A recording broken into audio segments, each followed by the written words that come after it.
On a November morning in 1840, a small company operating a single railway line between London and Bristol made a decision that no government had yet dared to make.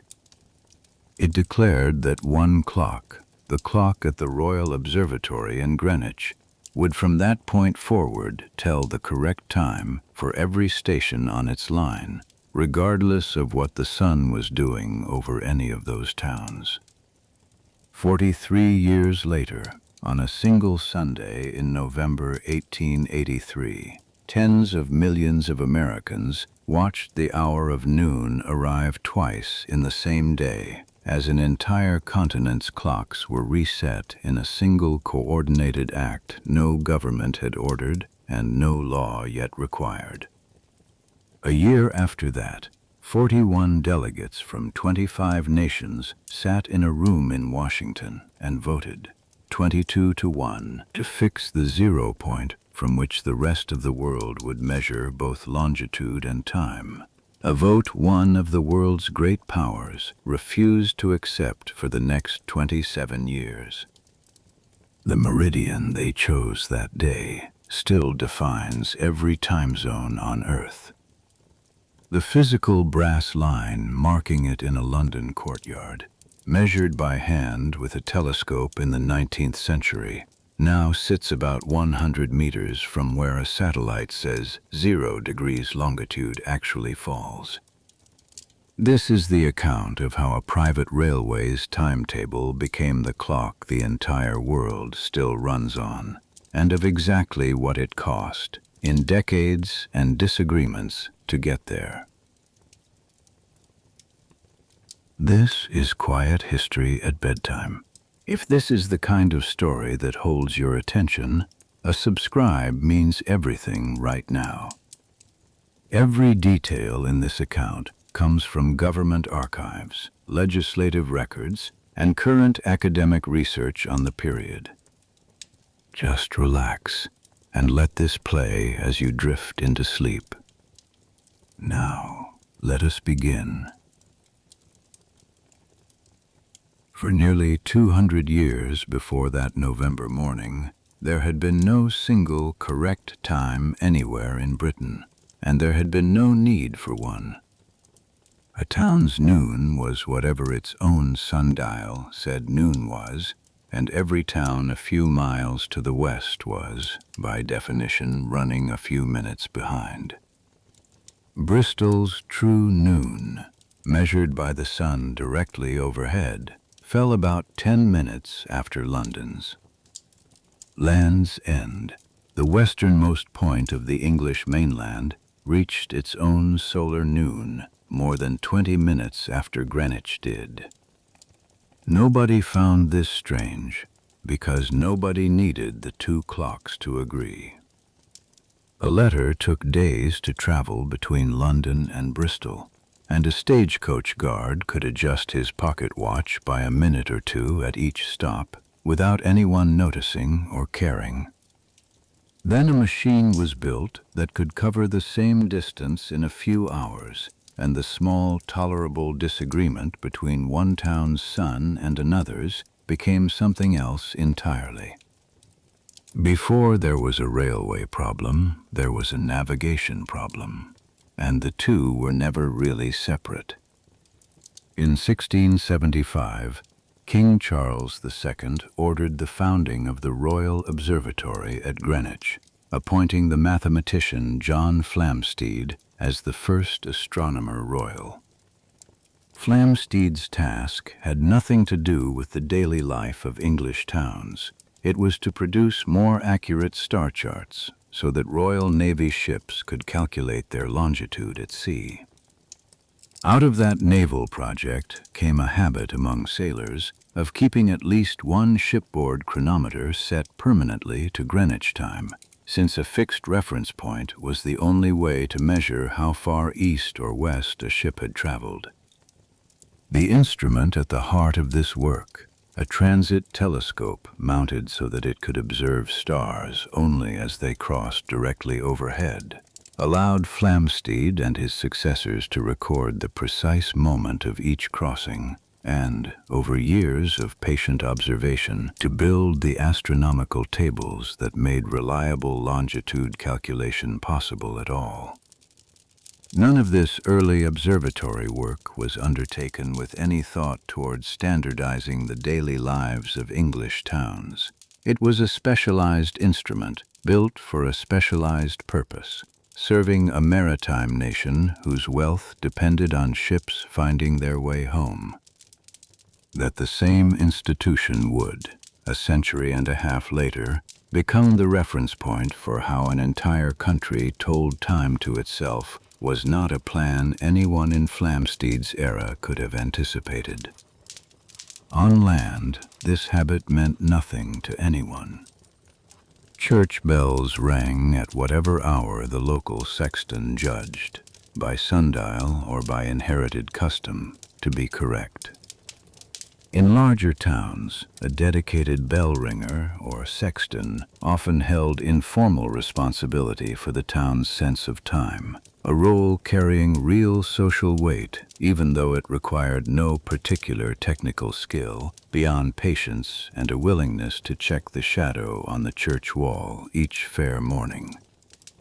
Town clocks were set the same way, adjusted periodically against a sundial mounted on a nearby wall, and every one of them was quietly, permanently out of step with every other one.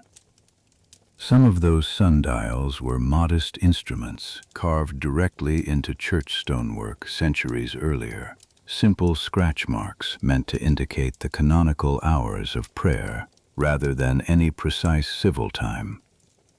A household without its own clock relied on the church bell, and a household with a clock relied on its own memory of the last time someone had walked to the church wall and checked the shadow against the scratched lines. This was not a flaw in the system. It was the system, and it had worked for as long as the fastest thing moving between two towns was a horse. Even the most organized long-distance travel of the pre-railway era had been built to tolerate exactly this kind of imprecision. In 1784, the postal reformer John Palmer introduced a network of mail coaches designed to move letters between major cities on a fixed schedule, rather than at the convenience of whichever private carrier happened to be traveling that week. Palmer's coaches were celebrated in their time for unprecedented punctuality, and guards riding with the mail were issued timepieces to help keep the coaches running to schedule. But the schedule itself was built with generous margins, often allowing a half hour or more of slack at each stage, precisely because everyone involved understood that a watch set correctly in London would no longer agree exactly with the sundial in whatever town the coach reached hours later. That kind of built-in tolerance is what made the old system workable, and it is exactly what a railway, moving many times faster and running on tracks that left no room for two trains to occupy the same space at once, could no longer afford. A stagecoach delayed by 10 minutes simply arrived 10 minutes later, absorbed without comment into a schedule already built to expect some variation. A train delayed, or worse, mistimed, by the same 10 minutes on a single track shared with an oncoming service was not experiencing an inconvenience. It was occupying a length of rail that another train's own, equally sincere local clock might already have promised to someone else.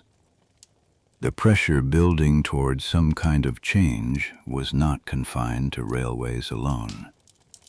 By the 1830s, Britain's factories, mills, and coal pits had already spent a generation organizing labor around the clock in a way no agricultural society ever had, with shift bells and factory whistles imposing a rigid daily schedule that had no precedent in a world previously governed by daylight and the seasons. A mill owner in Manchester coordinating shipments with a supplier in Leeds already had reason to care whether the two towns agreed closely enough on the hour for a delivery contract to mean anything precise, even before either town had a railway station. The railway did not invent the pressure toward a shared, dependable clock. It simply made that pressure impossible to postpone any longer by attaching it to machines that could turn a 10-minute discrepancy into a physical collision rather than a mild inconvenience in a supply contract. The change began with a company, not a government. In 1835, an Act of Parliament incorporated the Great Western Railway, and the engineer Isambard Kingdom Brunel was appointed to design and build its line running west out of London. Brunel chose a broader track gauge than most of the country's other early lines, a decision made for reasons of speed and stability that had nothing directly to do with timekeeping, but that meant the line's trains could run faster than many of their contemporaries, which only sharpened the timing problem once the line was operating. Construction proceeded in stages rather than all at once. The first section, running from Paddington Station in London out to Maidenhead, opened in 1838, and the line was extended westward in the years that followed until the full route through to Bristol was completed in June 1841. By the time that final stretch opened, the company had already been operating trains at speed over a growing distance for 2 years, long enough for the practical consequences of local time to become impossible to ignore. A train left London at a time fixed by the London clock, and it arrived in Bristol at a time that, by Bristol's own clock, appeared to be roughly 10 minutes earlier than the trip should have taken.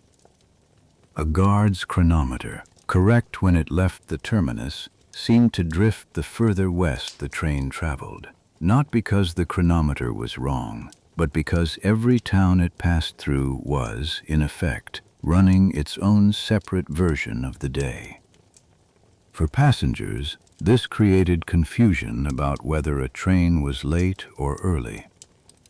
For the company managing dozens of departures and arrivals across a single track, it created something more serious: no reliable way to know whether two trains, scheduled according to two different local times, might occupy the same stretch of line at the same moment. The decision that followed was not a public one, debated in Parliament or announced with ceremony. In November 1840, the directors of the Great Western Railway simply instructed every station along the line to abandon its own local time and adopt London time, the time kept at the Royal Observatory in Greenwich for all railway purposes. This was not yet a change to how any town told time for its own affairs. It was a private company rule, applying only to the railway's own clocks, timetables, and staff. Enforcing it required solving a practical problem that had no existing infrastructure to solve it, since the electric telegraph had not yet been extended along the line. The company's answer was manual and, by later standards, almost improvised. Head office issued printed conversion tables so that station masters could translate their own local sundial time into London time and reset their station clocks accordingly. Guards were required to carry a chronometer set to London time on every train, so that any station master uncertain of the correct hour could check his own clock directly against the guard's watch when a train pulled in. The printed conversion tables themselves were simple documents, listing each station along the line beside a single figure, the number of minutes to add to that station's own local sundial reading in order to arrive at London time. A station master at a town whose solar noon fell 9 minutes behind London's needed only to consult the sheet add 9 minutes to whatever his own sundial or church clock indicated, and set the station clock accordingly, repeating the small correction every time he suspected his clock had drifted. The system depended entirely on the station master's own diligence and on the accuracy of whichever sundial he was checking against, since nothing yet existed to verify the correction automatically or continuously. Errors crept in easily, particularly on cloudy days when a sundial reading was difficult to take with any confidence, or at smaller stations where the duty of checking the clock fell to whichever employee happened to be free at the time. The 1841 timetable for the line running from London toward Bridgewater stated the new policy in a single printed line, informing travelers plainly, "London time is kept at all the stations on the railway." For a passenger accustomed to setting a pocket watch by the church clock in whatever town they happened to be standing in, that sentence represented something close to a small, quiet redefinition of reality. The railway clock and the town clock, standing sometimes only a few hundred yards apart, could now show two different times, and both could be correct according to their own logic. The railway's logic was about to become considerably more important than the town's. At one of the smaller stations along the new line, according to the kind of anecdote railway staff of the period were fond of retelling without ever attaching a name to it, an elderly farmer arriving to meet a relative's train is said to have insisted the station clock was simply broken, since it did not match the church clock he had walked past only minutes earlier. The clerk on duty, unable to explain longitude or solar time to a satisfied conclusion in the middle of a busy platform, is said to have simply told him that the railway kept London time now, and that the church would have to catch up in its own time. Whether or not that particular exchange survives in any single named record, versions of it were common enough at stations along the line in the early 1840s, repeated in railway memoirs as a stock example of the confusion the new policy produced among people who had never needed to think about time as anything other than local. Some passengers adapted by carrying two watches, one left set to their hometown's time for personal use, and one reset to London time whenever they stepped onto a train, a small daily reconciliation that most people simply accepted as one of the odd new costs of traveling quickly. Provincial newspapers along the route occasionally printed short notices for readers unfamiliar with the new arrangement, explaining in plain terms that the railway's clock and the town's own clock were now, by design, two different instruments serving two different purposes. One such notice, addressed to readers preparing to catch a train for the first time, advised them plainly to trust the station clock over their own pocket watch whenever the two disagreed, since only the station clock had been corrected against London. For a farmer or shopkeeper who had never before needed to think about which of two clocks was the true one, this was a genuinely new kind of instruction, one that assumed a stranger's authority. A railway company headquartered in London now had a better claim to the correct hour in a Somerset market town than the town's own church had ever claimed for itself. That assumption, small as it seemed in any single instance, was the real substance of what the Great Western Railway had done in November 1840. It had not merely adjusted a handful of station clocks. It had introduced, quietly and without any legal authority to do so, the idea that a single distant institution could define correct time for a place it had never physically reached. That idea would prove far more durable and far more contested than the company's own modest rail line. What made this decision necessary was not sentiment or convenience. It was the specific physical danger of running trains, heavy, fast-moving machines sharing a limited number of tracks on a timetable built from a patchwork of local times that quietly disagreed with one another by minutes at every stop. A train scheduled to reach a junction at noon meant something different in London than it meant in a town 20 minutes to the west, and on a single-track railway, an error of even a few minutes in that kind of arithmetic was not a matter of inconvenience. It was a matter of two trains occupying the same length of track at what each crew, by its own local clock, sincerely believed was a safe and separate time. The Great Western Railway's solution addressed that danger for its own line and its own trains, and nothing more. It did not touch the town clocks of Bristol, Exeter, or any other place along the route, which continued to run on local solar time exactly as they always had. For a traveler stepping off a train, this meant a walk from the station into town could still involve resetting an expectation of the hour by 10 or 20 minutes, depending on how far west the journey had gone. A station master in a smaller town along the line, without a telegraph connection, had only two tools available to keep his clock honest: the printed conversion table sent from head office and the passing guard's chronometer checked whenever a train happened to stop. On a quiet branch line, a station master might go the better part of a day without a single train passing through to confirm the hour, left to trust a table of numbers and his own careful arithmetic against a clock face he could not verify by any other means.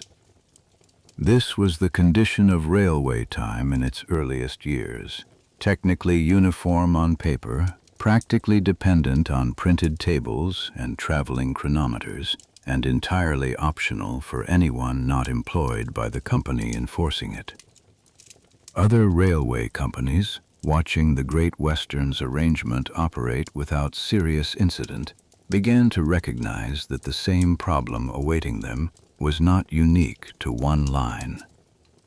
Every company running trains at speed across any meaningful distance faced the identical mismatch between the sun's slow, gradual disagreement with itself from town to town, and a machine that could cross that disagreement in under an hour. The Great Western's November 1840 order was, in that sense, a private answer to a problem that belonged to the entire railway industry, adopted by one company for its own operational safety, long before any wider authority was prepared to make the same demand of the country as a whole. What the Great Western's directors had not done and could not do, since their authority extended only to their own line, was compel any other company to follow their example, or require a single town clock outside their own stations to change by so much as a minute.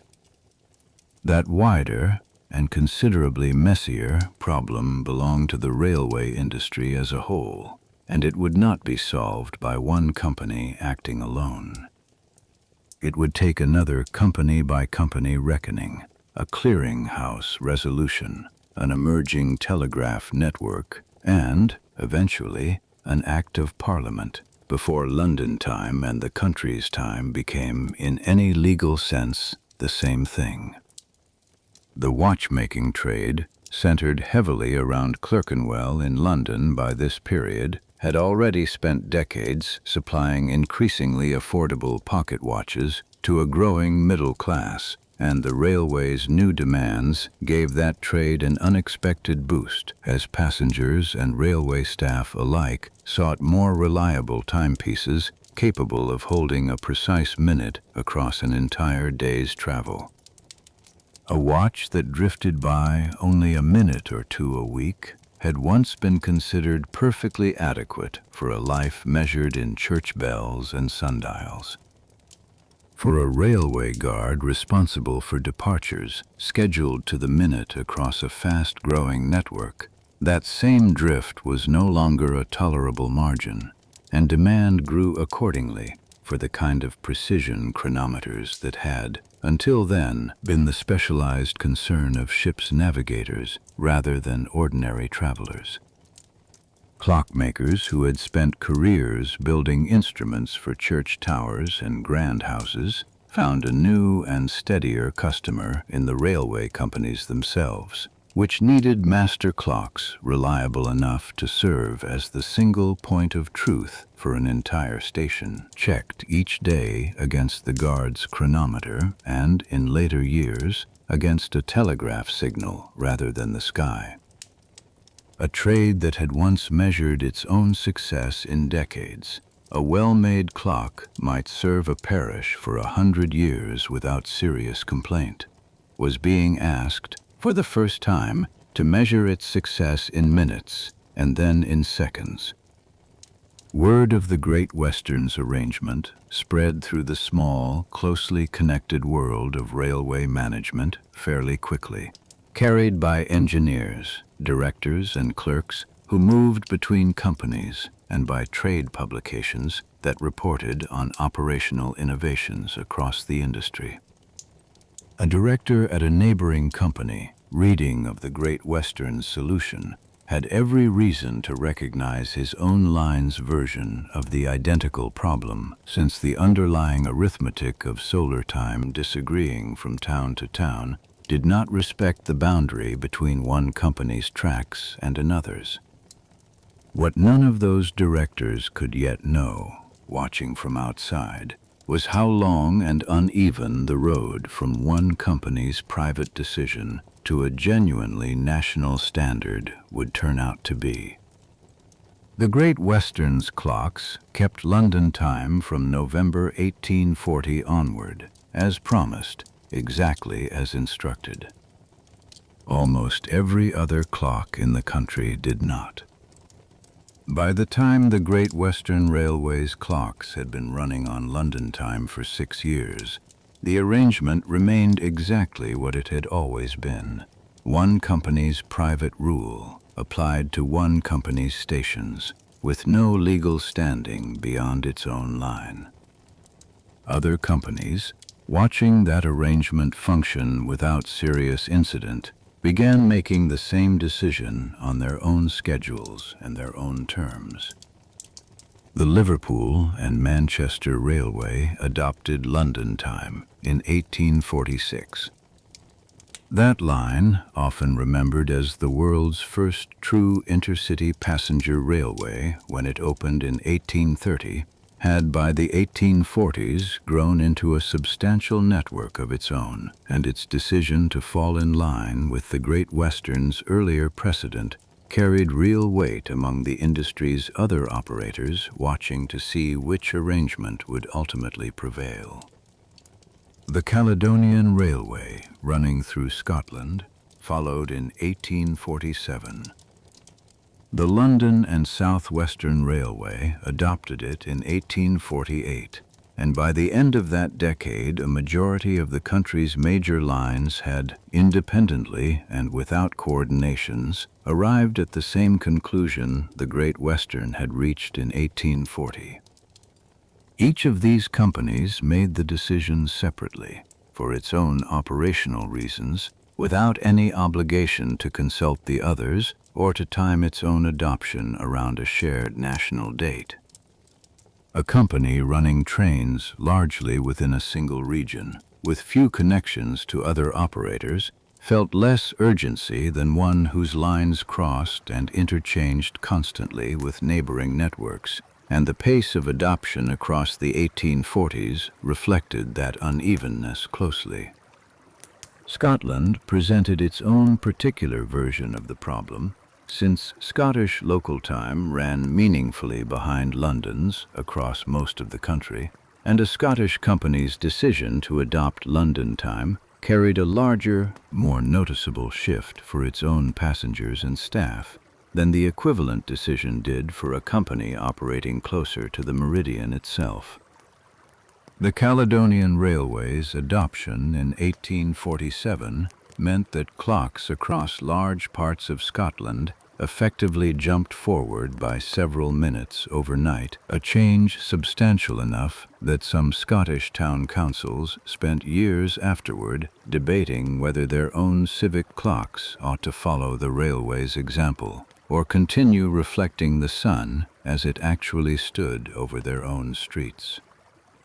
That regional variation, small as it might appear on a map, meant that the experience of adopting standard time was never quite uniform, even within Britain's comparatively modest span of longitude, let alone across an ocean on a continent many times wider. Ireland presented a further complication of its own, since Dublin's local time, measured at the Dunsink Observatory outside the city, ran about 25 minutes and 21 seconds behind Greenwich.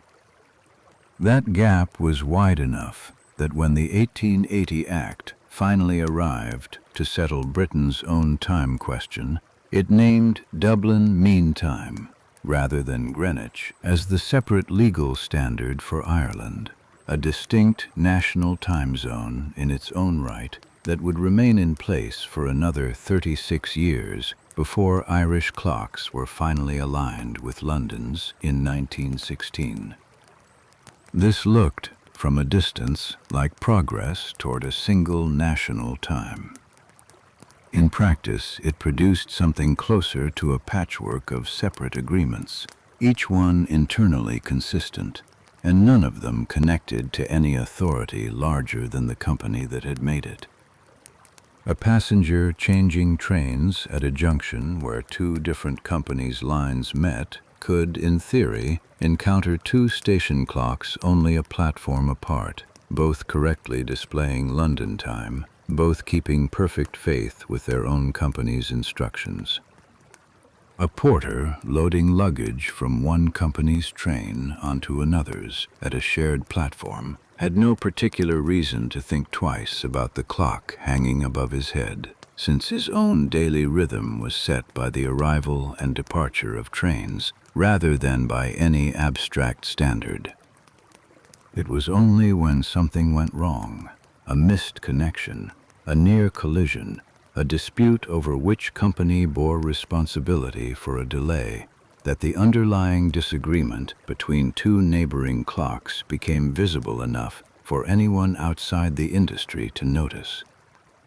The danger was not in that theoretical case, where both companies had already adopted the same standard. It was in the much more common case, where one company had made the switch to London time, and a neighboring company, sharing track, signals, or a junction, had not yet done so, leaving two clocks a short walk apart, disagreeing by however many minutes separated their two towns' solar noons. The volume of train traffic sharing that fragile arrangement was growing every year. More companies meant more lines. More lines meant more junctions, where trains from different operators crossed the same rails at speeds no stagecoach driver had ever needed to reckon with.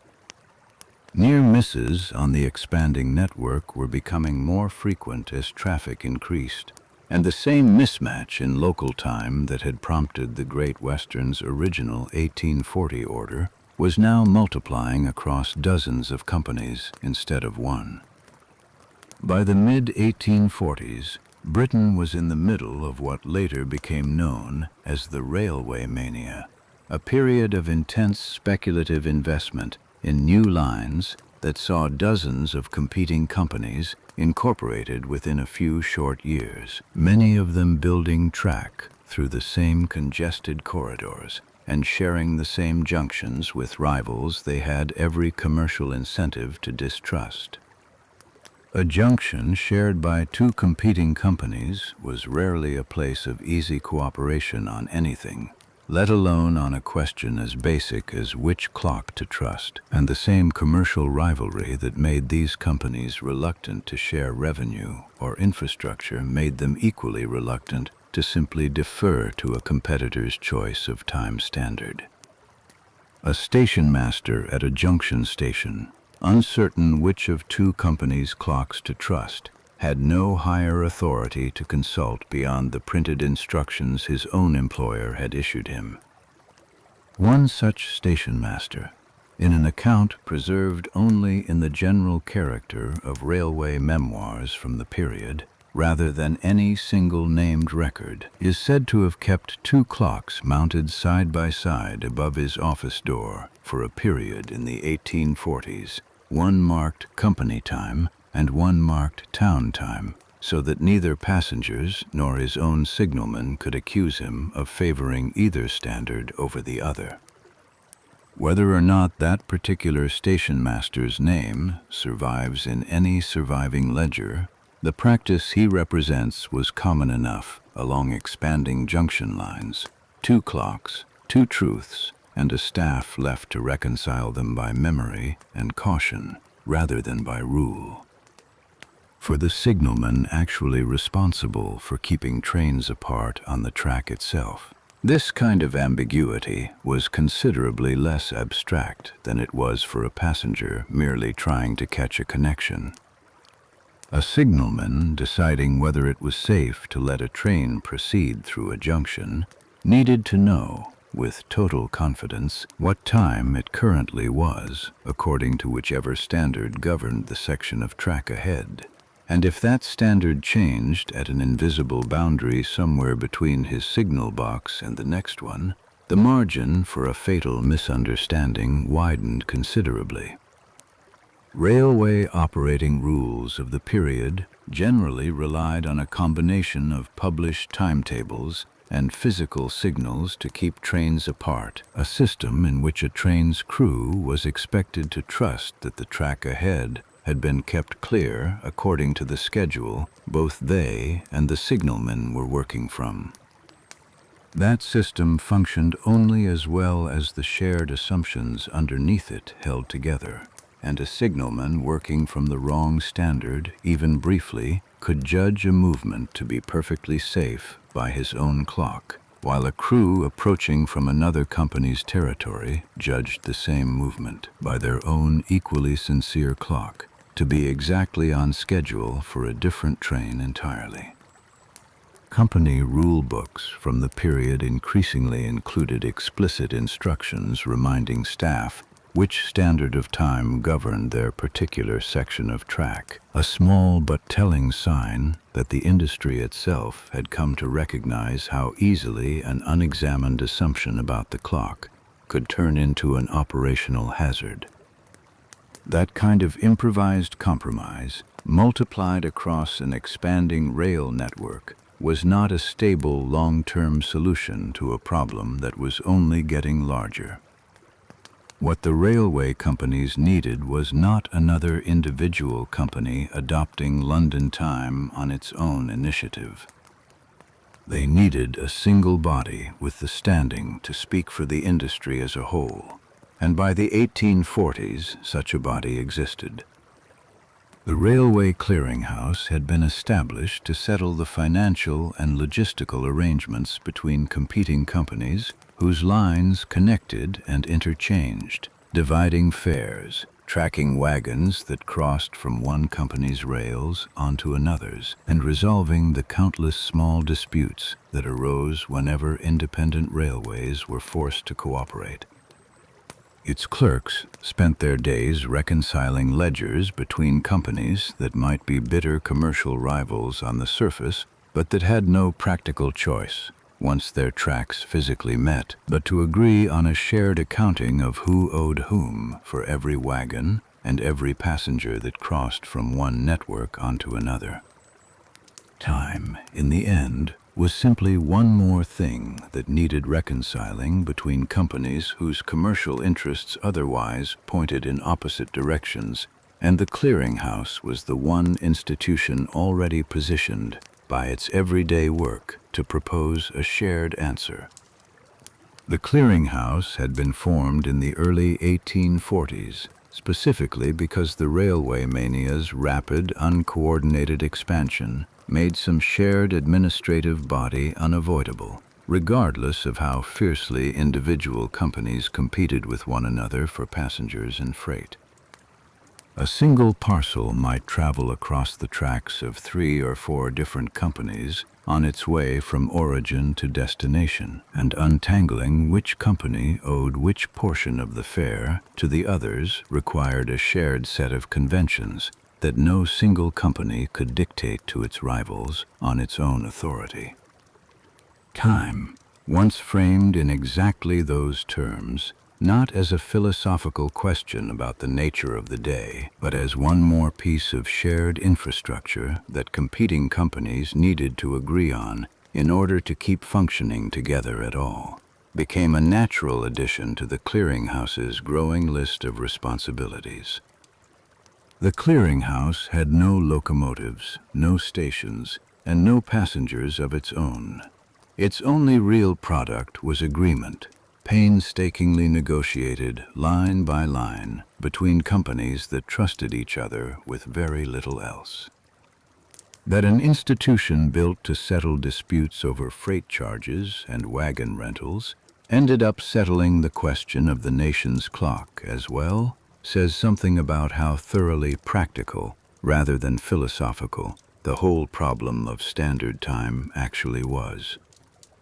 On the 22nd of September, 1847, the Railway Clearinghouse issued a decree addressing the time question directly, instructing that Greenwich Mean Time be adopted at all stations as soon as the General Post Office permitted.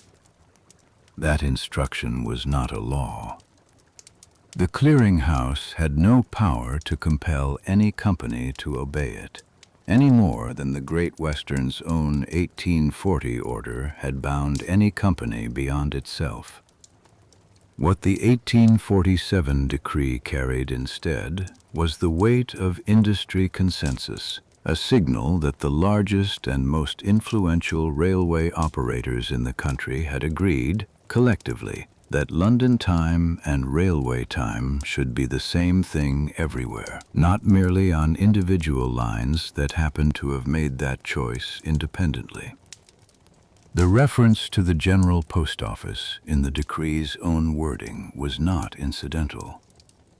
Mail contracts between the railways and the post office already required trains to run to published schedules with real financial penalties attached for late running, and a single national time standard made those contracts considerably easier to police than a system in which on time could mean different things at different stations along the same route.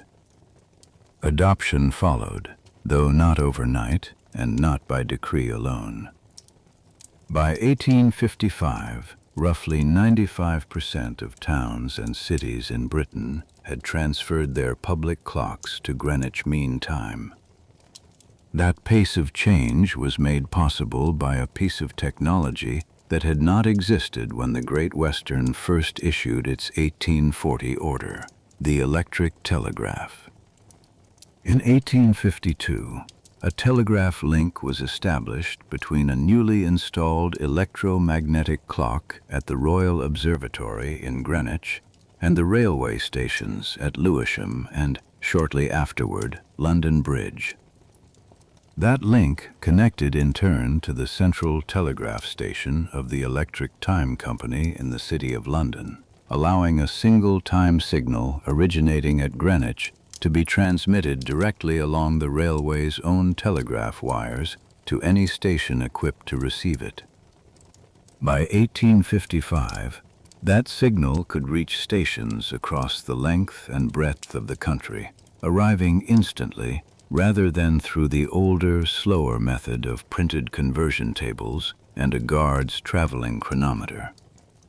The same technology that had originally exposed the problem, a machine fast enough to make 10 minutes of disagreement matter, now supplied the tool that finally solved it, transmitting one clock's truth to every station on the network in the same instant.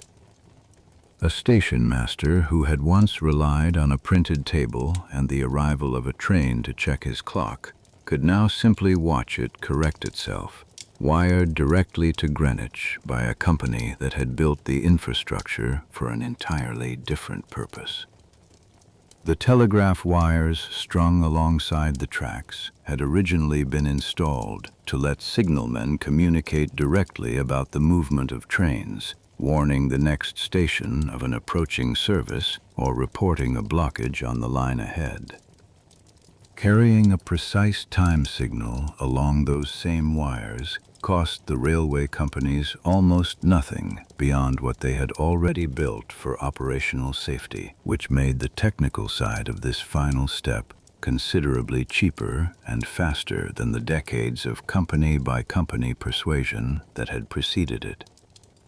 The Greenwich signal itself was generated by an instrument connected directly to the observatory's own master clock, arranged so that a precise electrical pulse could be released at exactly 1 o'clock each day and carried outward along the telegraph network to every receiving station equipped to catch it. Some towns beyond the railway's own stations began to make use of the same signal for civic purposes, installing a public time ball, or a similar mechanical signal that dropped at the moment the Greenwich pulse arrived, giving anyone within sight of the local church tower or town hall a way to check a pocket watch against the same national standard the railways themselves now relied on. The arrangement quietly blurred the line between railway time and simply the time, since a resident checking a public time ball had no particular reason to think of the accuracy they were relying on as belonging to a private company rather than to the town itself. None of this technological progress translated automatically into public acceptance. A significant portion of the country, particularly in towns without a direct commercial stake in railway punctuality, continued to regard Greenwich Mean Time as an imposition from outside rather than an improvement to daily life. In Oxford, the university city kept its own bell, Great Tom, ringing on local time for years after the railway station, a short walk away, had switched to Greenwich time, a gap of roughly 5 minutes between the university's toll and the railway's whistle, tolerated by a city that saw no urgent reason to surrender its own clock to a company timetable. Some public clocks in this period were fitted with 2 separate minute hands, one for local time and one for railway time, allowing the town to acknowledge the new standard without formally abandoning the old one. A shopkeeper in one of these towns, the kind of figure who appears only in the general texture of period accounts rather than in any single surviving name, might have kept his own till open according to the church bell, while quietly adjusting his appointments with traveling salesmen and railway-dependent customers according to the station clock a few streets away, treating the 2 standards not as a contradiction to be resolved, but as 2 separate currencies of time, each valid for its own kind of business. Oxford was far from alone in its reluctance. Similar arrangements and similar grumbling appeared in market towns across the west of England, where the railway's arrival was welcomed for the trade and travel it brought, but resented, in smaller ways, for the quiet authority it seemed to claim over something as basic as the local church bell. Letters printed in regional newspapers throughout the 1850s occasionally complained, with a mixture of humor and genuine irritation, about the confusion of trying to keep an appointment when one party assumed local time and the other assumed the railway's time, with neither side entirely certain which convention the other expected. The resistance was not primarily about the 10 or 20 minutes themselves. It was about the underlying question of whose clock had the authority to define a town's day, a question that a railway company, however large, had no formal standing to answer for anyone beyond its own passengers and employees. that standing finally arrived from a different direction entirely. On the 2nd of August, 1880, the Statutes Definition of Time Act received royal assent in Parliament, and with it, Greenwich Mean Time became, for the first time, the single legal standard for the whole of Great Britain, not merely the practice of railway companies and the towns that had voluntarily followed their lead, but the law of the land itself. The act itself was a brief piece of legislation, doing little more than formally confirming in statute an arrangement that the overwhelming majority of the country had already adopted in practice over the preceding 4 decades. Its significance lay less in what it changed on the ground, since by 1880 there was very little left to change, and more in what it finally settled beyond any further argument. Any remaining town or institution still clinging to its own local time now had no legal leg left to stand on. The gap between the Great Western Railway's private order in November 1840 and Parliament's Public Act in August 1880 had spanned nearly 40 years. 40 years was, in the end, how long it took a single company's operational decision to become a national standard. 4 decades of gradual company-by-company adoption, a clearinghouse resolution with no legal force behind it, a telegraph network built for an unrelated purpose, repurposed to carry a single clock signal across the country, and finally an Act of Parliament to settle, once and for all, whose time a town was legally required to keep. Britain had solved its time problem through exactly that kind of patient accumulation. One railway, one telegraph link, one reluctant town at a time, spread across 2 full generations. The country's comparatively modest size had made that patience affordable. Land's End to the eastern edge of England spans only a handful of degrees of longitude, which meant that even the most extreme local time disagreement anywhere in the country amounted to something the average traveler could comfortably absorb, adjust to, and eventually forget about, one company and one telegraph wire at a time. Across the Atlantic, a railway network was expanding across a continent roughly 7 times wider than Britain in terms of solar time alone, carrying freight and passengers across a landscape where local noon could shift not by 20 minutes from one end of the system to the other, but by hours. A patchwork of local times tolerable across a stretch of English countryside became something considerably less tolerable when stretched across a continent wide enough that a single company's trains might cross a dozen distinct solar noons in the course of one continuous journey. No single company on that continent held anything like the Great Western's early advantage of being first, small, and largely free to set its own rule without immediately colliding with a dozen rivals' equally sincere local arrangements. That network did not have 40 years to reach the same conclusion Britain had reached. It would have, in the end, considerably less than a single day. By 1883, more than 300 different local times were still in daily use across towns and cities of the United States, each one measured, as it always had been, by the position of the sun directly over that particular place. For a railroad company routing trains across state lines, this was not merely inconvenient, it was an obstacle to publishing anything that could honestly be called a schedule. The scale of the American problem had no real equivalent in Britain's own experience. A traveler crossing the continent by rail in the early 1880s might pass through a dozen distinct local noons over the course of a single journey, each one technically correct for wherever the train happened to be at that moment, and none of them agreeing with the timetable in the traveler's own hand. William Frederick Allen had inherited exactly that obstacle in 1872 when he became secretary of the American Railway Association and took on responsibility for editing its traveler's official railway guide, a single publication meant to list the departure and arrival times of every major railroad line in the country.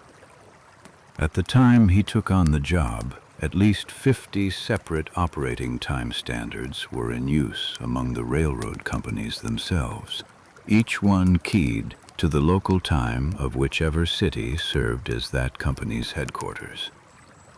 A shipper or passenger consulting the guide had no simple way of knowing whether an arrival listed at 3:59 actually preceded or followed a departure listed at 4:07 on a connecting line, since the two numbers might belong to two different clocks entirely. Allen's daily task, assembling a single coherent volume out of dozens of separately submitted schedules, meant that he personally handled more of this contradictory arithmetic than almost anyone else in the country, correcting and cross-referencing entries that could not simply be printed as submitted without becoming actively misleading to the passengers who relied on them. A junction as large as Chicago compounded the problem further still, since a traveler changing trains there might find several different official times posted on clocks belonging to different railroad companies within sight of one another, each one correct according to its own line's headquarters and incomprehensible according to any of the others. Chicago's position as the country's great rail crossroads, where lines from the East Coast met lines heading toward the Mississippi and beyond, meant that its stations absorbed more of this contradictory arithmetic than almost any other city in the country, with clerks and porters expected to translate confidently between standards that even railroad employees sometimes found themselves double-checking against a printed table before answering a passenger's simple question about a connecting train. A missed connection caused by nothing more than a misunderstood clock cost a passenger a full day's delay on a long-distance journey, and cost the railroad companies themselves a steady drain of complaints, refunds, and damaged reputation that no amount of individual courtesy from station staff could fully repair. The danger this created was not only a matter of missed connections. On the 12th of August, 1853, two trains on a single New England track were running toward each other on the same line, each crew trusting a watch that, in the case of one conductor, was running slow by a critical margin. The two trains collided head-on, and 14 passengers were killed in the wreck. In the aftermath, the railroads involved tightened their rules for conductors' watches and began requiring stricter adherence to published running times, and some New England lines took the additional step of agreeing to a single shared standard of time across their connected routes. That regional fix addressed one corridor of track.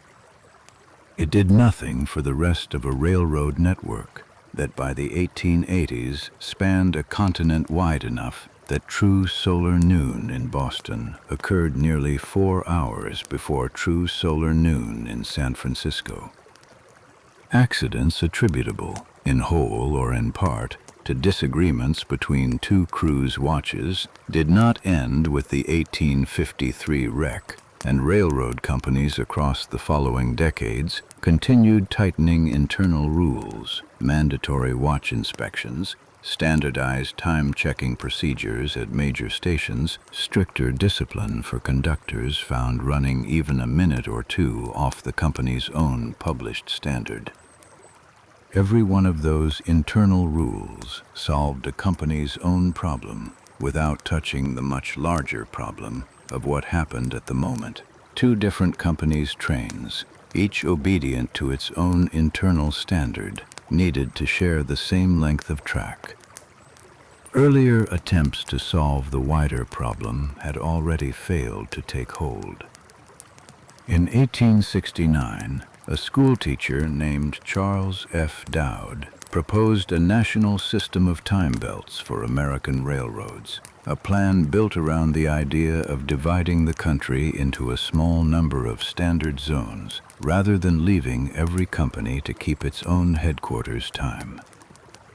Dowd worked largely independently, corresponding with railroad officials and publishing his own pamphlets outlining the scheme in considerable technical detail, driven less by any direct railroad experience of his own than by a mathematician's conviction that the country's chaotic patchwork of local times was a problem elegant reasoning alone ought to be able to solve.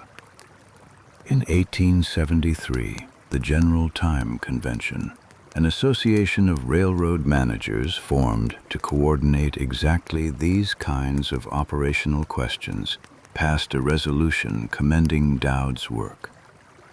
No further action followed, and by the end of that decade, Dowd's plan had been largely forgotten by the industry it was meant to serve.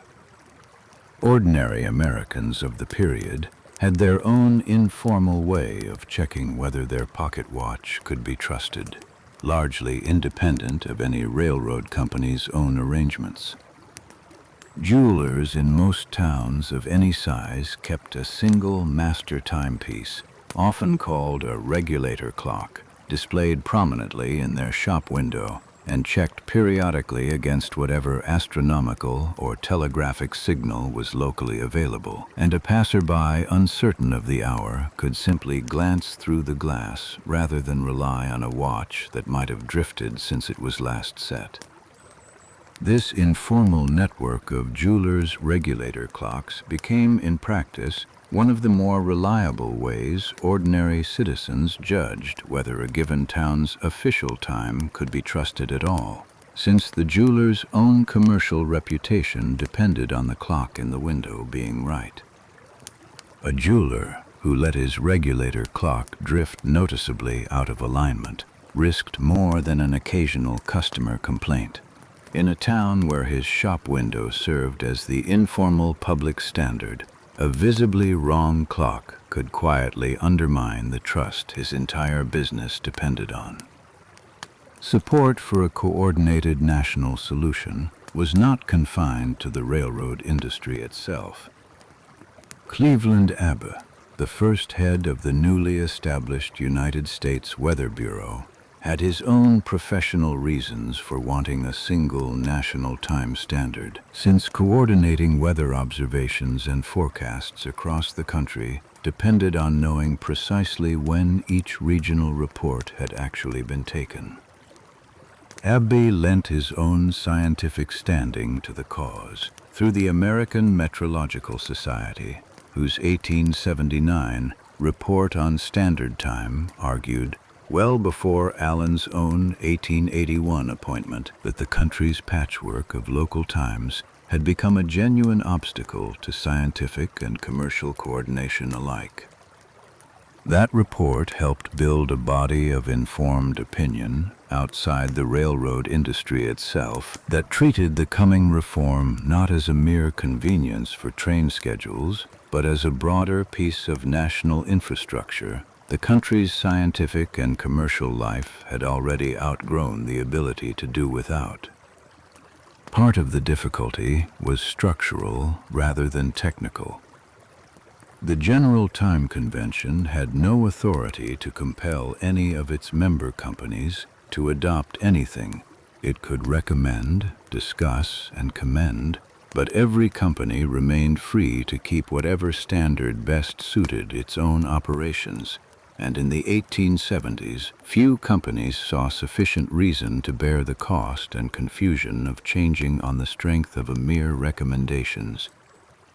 The pressure that had produced Dowd's proposal did not disappear along with it. It continued to build through the 1870s as rail mileage expanded and the volume of interconnected traffic grew heavier every year.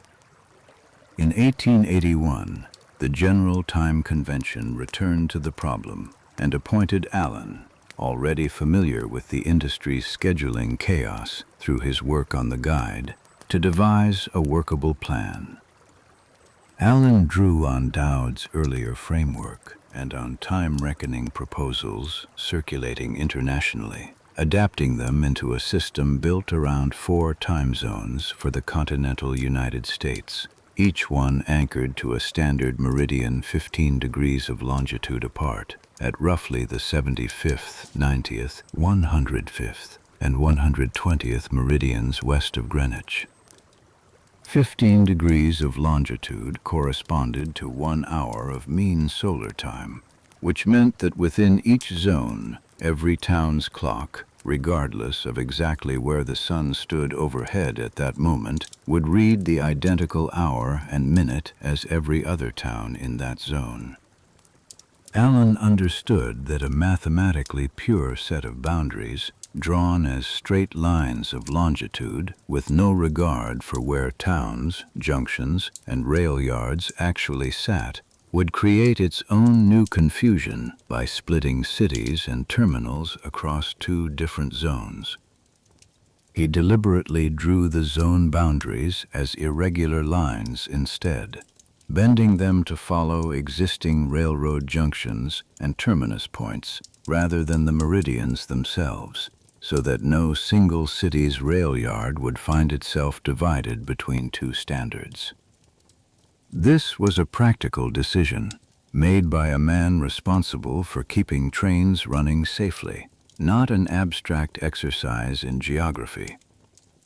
Allen spent much of 1882 and 1883 consulting individually with railroad superintendents across the country, gathering their objections and adjusting his proposed boundaries to accommodate specific operational concerns before ever bringing a final plan to a formal vote.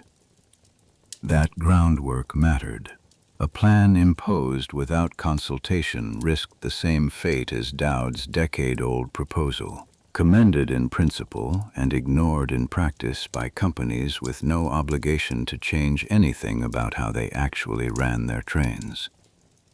Allen's position as editor of the guide gave him a particular advantage that Dowd had never held: a working relationship with nearly every major superintendent in the country, built up over a decade of correcting and cross-checking their own submitted schedules, rather than the position of an outside theorist proposing a plan to an industry he did not otherwise work within. That difference, more than any single feature of the map itself, is often credited with explaining why Allen's version succeeded where Dowd's earlier, broadly similar proposal had quietly failed a decade before.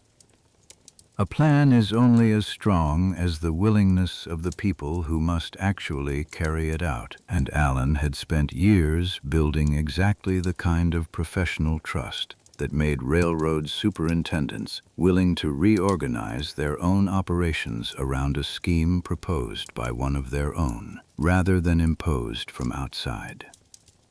On the 11th of October, 1883, the General Time Convention met in Chicago and voted to adopt Allen's plan, fixing the following month for its implementation across the industry. The date chosen was Sunday, the 18th of November, 1883, deliberately selected because it fell on a day of comparatively light rail traffic, minimizing the disruption to schedules already in circulation.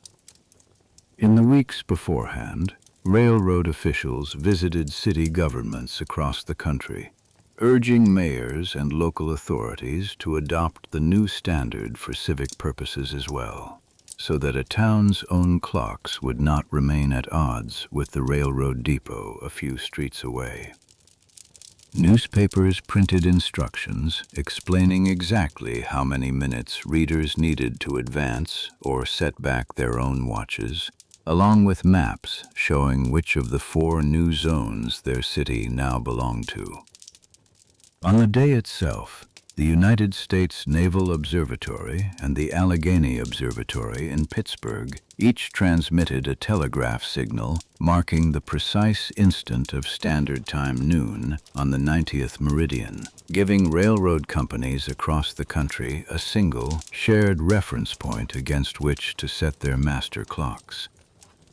On the Kansas Division of the Union Pacific Railroad, General Superintendent S.T. Smith issued a written order to every station under his authority, specifying that the new standard time would take effect at exactly 9 o'clock that Sunday morning, one of many such orders issued independently by division superintendents across dozens of separate companies, each translating the same national decision into instructions for their own stretch of track.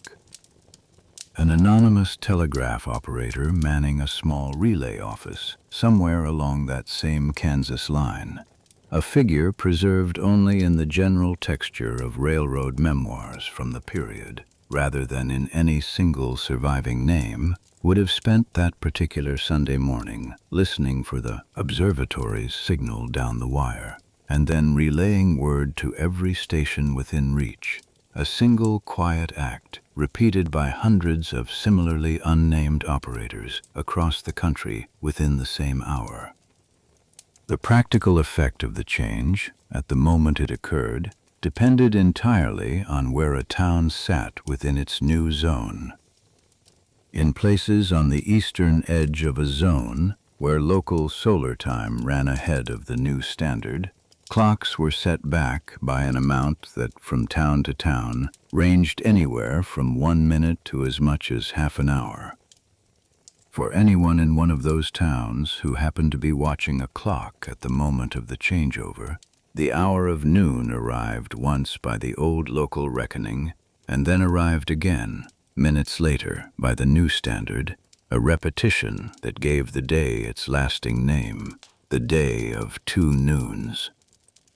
In places toward the western edge of a zone, where local time had been running behind the new standard, the equivalent adjustment could mean skipping a portion of the clock entirely, jumping straight past a stretch of minutes that, by the old reckoning, would otherwise have occurred. Reaction to the change was mixed, but, on balance, more accommodating than resistant. Some members of the public objected on the grounds that the new system was, in their words, contrary to nature, an artificial number imposed over the plain evidence of the sun's own position in the sky.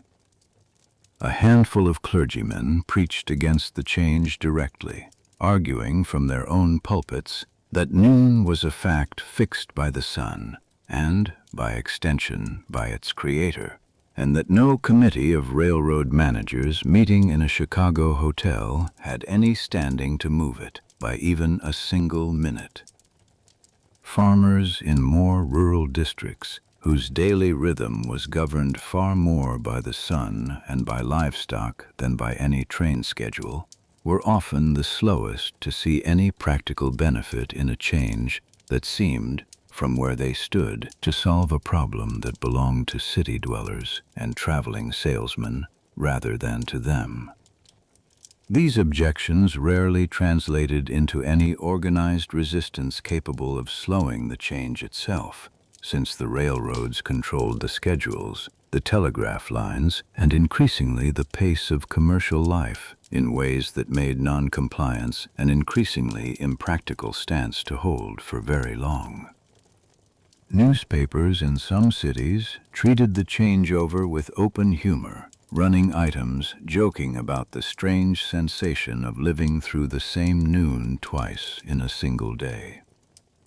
A local pastor in one of the many small towns whose exact experience went unrecorded by name is remembered in the kind of general anecdote that circulated for years afterward among people who had lived through the change for pausing his Sunday service mid-sermon to announce that the congregation's watches and his own were now officially several minutes wrong, and that everyone might as well stay a little longer since the new hour had not quite caught up with the old one yet. Local officials and the editorial pages of most major papers, however, greeted the change with genuine enthusiasm, recognizing the practical benefit of a single, predictable standard shared by every railroad, telegraph office, and city hall clock in a given zone.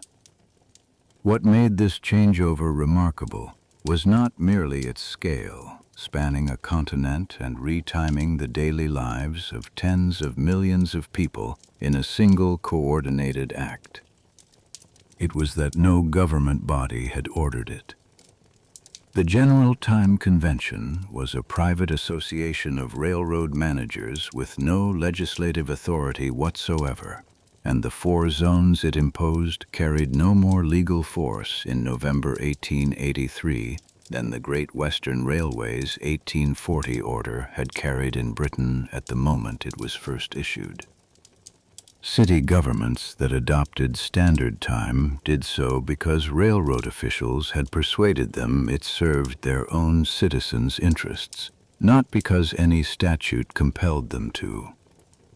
For a country of that size to accept a fundamental redefinition of the clock through nothing more than industry coordination and local goodwill was, in its own way, as remarkable as the technical achievement of the zones themselves. Allen's role in the American changeover did not end with the day of 2 noons. His practical experience, translating a continent's worth of competing local times into a single working system, had already made him one of the most qualified people in the country to speak to the same problem on an international scale, and President Chester Arthur named him among the delegates chosen to represent the United States at an international conference already taking shape in Washington. That conference was not concerned with the 4 zones Allen had just finished imposing on American railroads. It was concerned with a question those 4 zones had quietly assumed an answer to without ever formally deciding it. The question of which single meridian, out of all the meridians already in use by different nations around the world, deserved to serve as 0.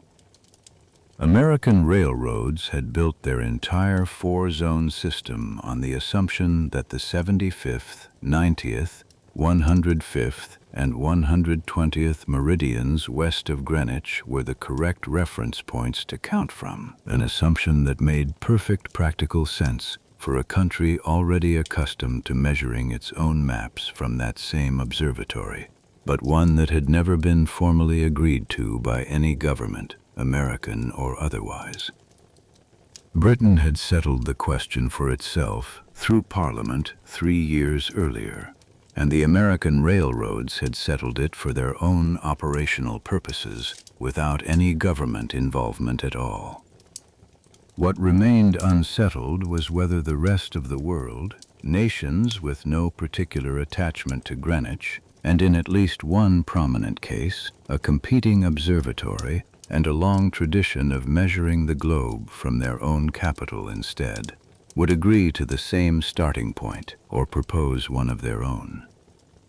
Long before any American railroad had to solve the problem of clocks disagreeing across a continent, ships at sea had been solving a related but distinct problem: how to know, in open ocean with no landmarks in sight, exactly how far east or west a vessel had traveled. The answer depended on comparing local time, measured by the sun, against the time kept by a shipboard chronometer set to some fixed reference point back on land. For that comparison to mean anything, every navigator needed to agree on which reference point counted as 0. British sailors had long used the Royal Observatory at Greenwich for this purpose, a habit reaching back to the observatory's founding in 1675 and its original mission of improving naval astronomy. Sailors from other nations were not obligated to share that habit, and in practice they did not. French charts measured longitude from the Paris Observatory. Spanish charts often measured from Cadiz, and various other national map-making traditions used their own capital cities or their own royal observatories as the zero point from which every other place on Earth was located.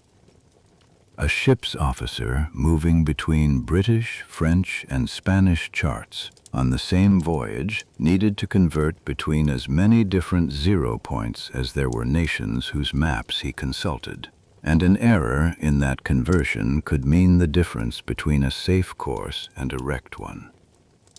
Insurance underwriters in major port cities were well aware of this risk, and marine insurance contracts of the period sometimes specified explicitly which nation's charts and reference meridian a captain was expected to navigate by, an early and largely forgotten form of the same standardization pressure that would eventually produce the Washington Conference itself. The chronometers themselves were a comparatively recent solution to an old problem. For centuries, sailors could measure latitude with reasonable confidence by observing the height of the sun or known stars above the horizon. But longitude, the east-west measurement, remained a stubborn and dangerous unknown, responsible for numerous shipwrecks caused by navigators who believed themselves considerably closer to or farther from a coastline than they actually were. The 18th century clockmaker John Harrison spent much of his working life developing a marine chronometer, accurate enough to hold its setting through months at sea, despite the rolling of a ship and the changing temperature and humidity of a long ocean voyage, a technical achievement that finally gave navigators a reliable way to compare local time against a fixed reference point carried aboard the vessel itself. By the 19th century, that once exotic instrument had become standard equipment on any well-equipped merchant or naval vessel, which meant the practical machinery for solving the longitude problem had existed for generations by the time anyone seriously proposed that every nation ought to be comparing its chronometers against the same reference point. Harrison's own struggle to have his invention properly recognized and rewarded by the British government's Board of Longitude had itself become a well-known cautionary tale within scientific circles by the 19th century, a reminder that even a solved technical problem could remain tangled in institutional and national politics for decades before its benefits were fully realized. A ship's navigator on a long voyage, checking a chronometer against the sun each clear day and recording the vessel's position accordingly, depended entirely on that chronometer having been set correctly before departure, an anonymous figure repeated on thousands of vessels each year, whose entire professional confidence rested on an agreement about zero longitude that, before 1884, simply did not exist in any universal form. Naval academies of the period devoted real instructional time to exactly this kind of conversion, training officers to translate a position fixed against one nation's meridian into the equivalent figure against another's before it could be safely plotted on a foreign chart. A single arithmetic slip in that conversion, multiplied over a long voyage, could place a ship many miles from where its captain believed it to be, a margin of error that mattered a great deal less in open ocean than it did when a coastline, a reef, or another vessel entered the calculation.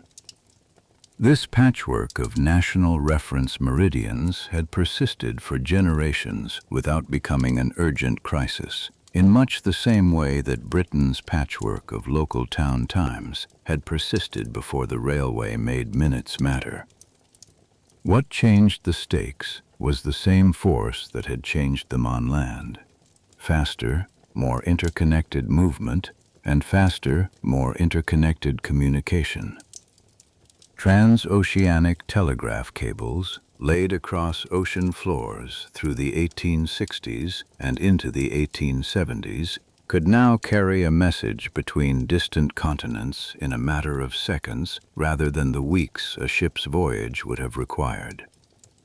Marine chronometers had grown accurate enough that a ship's navigator could fix a vessel's longitude with genuine precision, provided the reference meridian behind that calculation was clearly and universally understood. The tools for global coordination had, in other words, arrived well before any global agreement existed on the single question those tools depended on: whose zero counted? Merchant shipping firms felt this gap in very concrete financial terms. An insurance underwriter calculating risk on a cargo voyage, a port authority scheduling a vessel's arrival, or a telegraph company routing a message between two ships at sea all depended, in slightly different ways, on being able to describe a position or a moment in time using terms that meant the same thing to everyone reading them. A cargo insurer in London pricing a policy on a ship bound for a French colonial port, for instance, needed to trust that the vessel's reported position, logged against whichever meridian its captain happened to favor, could be translated reliably into the insurer's own terms, without introducing an error large enough to matter when a claim was eventually filed. Multiply that single transaction by the volume of transoceanic shipping, insurance, and telegraphy passing through the world's ports each year by the early 1880s, and the patchwork of national reference meridians stopped looking like an old, tolerable inconvenience and started looking like a quietly expensive drag on international commerce as a whole. Into that gap stepped a Canadian railway engineer named Sandford Fleming, whose interest in the problem began, by his own account, with a missed train. In 1876, Fleming found himself stranded in Ireland after misreading a printed timetable, mistaking a departure listed for the evening as one meant for the morning, a small, ordinary error made possible only because no shared convention yet existed for expressing the hour in a way that could not be misread. Rather than treat the incident as a minor personal inconvenience, Fleming used it as the starting point for a wider argument, publishing an article that same year proposing what he called terrestrial time, a single non-local standard by which the entire world might reckon the hour. He refined this argument over the following years, publishing two further papers in 1879 that laid out a practical mechanism for achieving it, dividing the globe into 24 zones, each spanning 15 degrees of longitude, with every zone's clock set exactly 1 hour apart from its neighbor. On the 8th of February, 1879, Fleming presented this proposal formally to the Royal Canadian Institute, describing a system in which every location within a given zone would share the identical hour and minute, differing from a neighboring zone only in whole, predictable hours rather than the irregular scattering of minutes that solar time produced. Fleming's proposal was, in its own way, a considerably more ambitious idea than anything Allen would later build for the American railroads, since Fleming was not proposing a scheme for one company or even one country, but a single framework meant to cover the entire surface of the planet at once. Fleming, notably, avoided proposing Greenwich itself as the reference point for his system in these early presentations, reportedly out of concern that naming any one nation's observatory as the center of world time would prove too politically sensitive for other nations to accept. His priority at this stage was the underlying mathematics of the zones themselves, rather than the diplomatic question of whose meridian anchored them. That separation of concerns, solving the mathematics first and leaving the politics for later, would prove to be exactly the right sequencing, since the mathematics of 24 equal zones proved far less controversial once it finally reached a vote than the question of whose observatory would sit at the center of the system. Fleming spent the years immediately following his Royal Canadian Institute presentation, traveling and corresponding widely, building support for the idea among scientific societies, chambers of commerce, and government officials in Canada, the United States, and Britain, in what amounted to a one-man campaign to keep the question alive in forums well beyond his own engineering profession. His correspondence from this period, preserved in institutional archives on both sides of the Atlantic, shows a man methodically working through nearly every scientific and commercial body he could reach, adjusting his pitch for astronomers, for railway executives, and for telegraph company officials, according to whichever practical advantage would resonate most with each particular audience. In the United States, Fleming's arguments found a receptive audience in the American Meteorological Society, whose own Standard Time Committee, chaired by the Columbia College president Frederick A.P. Barnard, had already been examining a closely related proposal for dividing the country into a smaller number of hour belts based on similar reasoning. The convergence between Fleming's international framework and the American Meteorological Society's more domestically focused proposal helped ensure that when Allen came to design his own four-zone system for the American railroads in 1881, he was drawing not on a single isolated idea, but on a wider current of expert opinion that had already been circulating on both sides of the border for several years. In September of 1881, Fleming carried the argument to a wider international audience, delivering a paper at the International Geographical Congress in Venice, addressing both the adoption of a common prime meridian and the establishment of standard meridians for the regulation of time. The paper did not, by itself, produce an international agreement.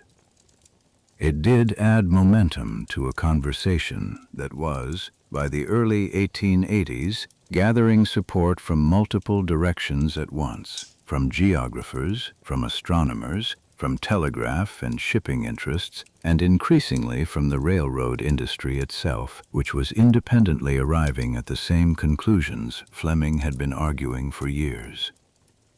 That convergence found an institutional anchor in an unrelated but philosophically related agreement reached 6 years earlier.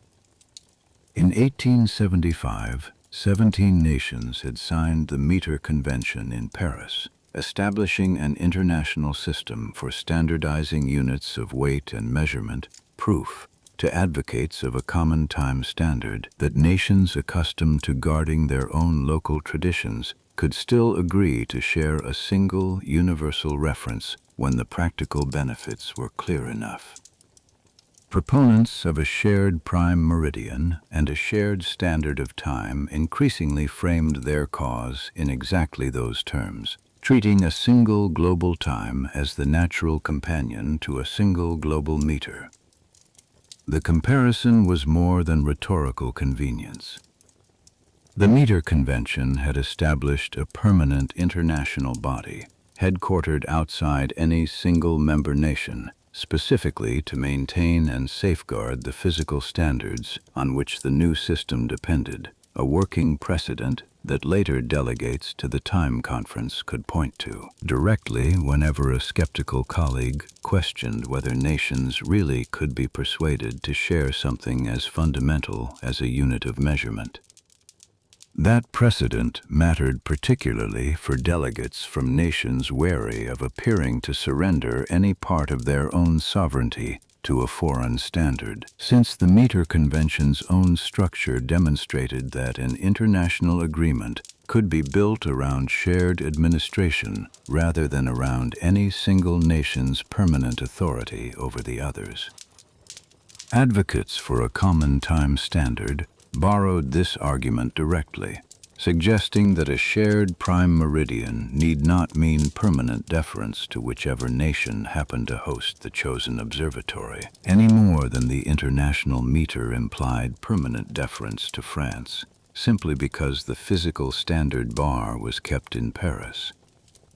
The push toward a formal international conference gained direct political backing in 1882 when the United States Congress passed an act directing President Chester A. Arthur to inquire, on behalf of the American government, into the desirability of establishing an international agreement on time and longitude.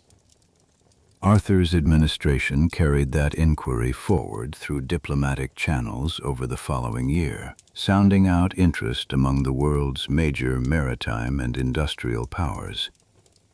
In October of 1883, delegates gathered in Rome for the 7th International Geodetic Conference, a gathering of astronomers and surveyors that worked through most of the technical groundwork a future diplomatic conference would need. Questions of measurement, of definitions, of the practical mechanics behind any eventual agreement, while deliberately leaving the final diplomatic decision to a separate meeting still to come.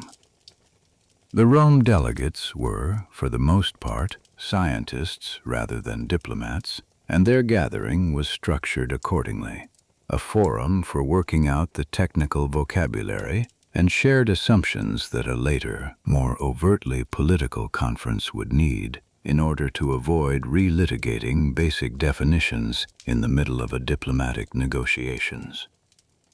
Among the matters the Rome Conference addressed was the technical distinction between an astronomical day, traditionally reckoned by some observatories as beginning at noon rather than midnight, and the kind of universal civil day any future standard would need to define clearly if it hoped to avoid confusing the very question it was meant to settle. Resolving that kind of definitional groundwork in Rome, among astronomers accustomed to debating such distinctions as a matter of course, spared the Washington Conference from having to work through the same technical terrain later, in a room where national pride and commercial interest would already be complicating every other question on the agenda. The timing of that Rome Conference placed it only weeks before the American Railroad's own Day of Two Noons, and the coincidence was not lost on the people tracking both developments.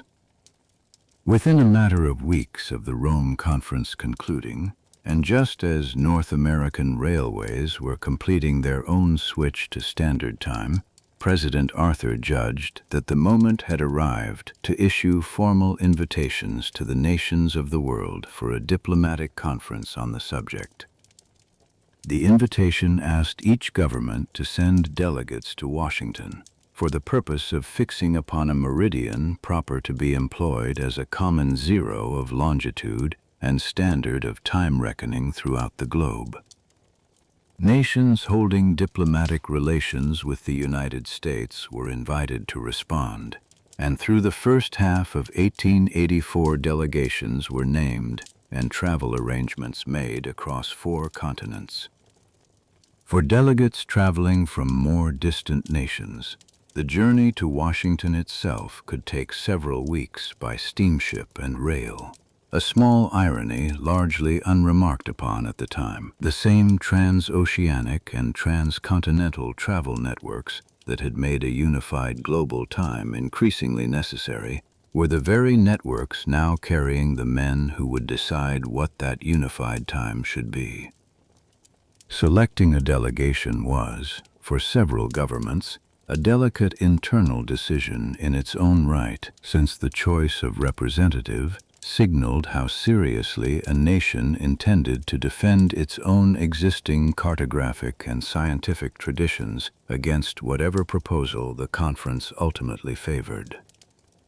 Britain, already committed to Greenwich by its own 1880 Act of Parliament, had comparatively little to negotiate and sent delegates whose task was largely to defend an outcome British law had already settled at home.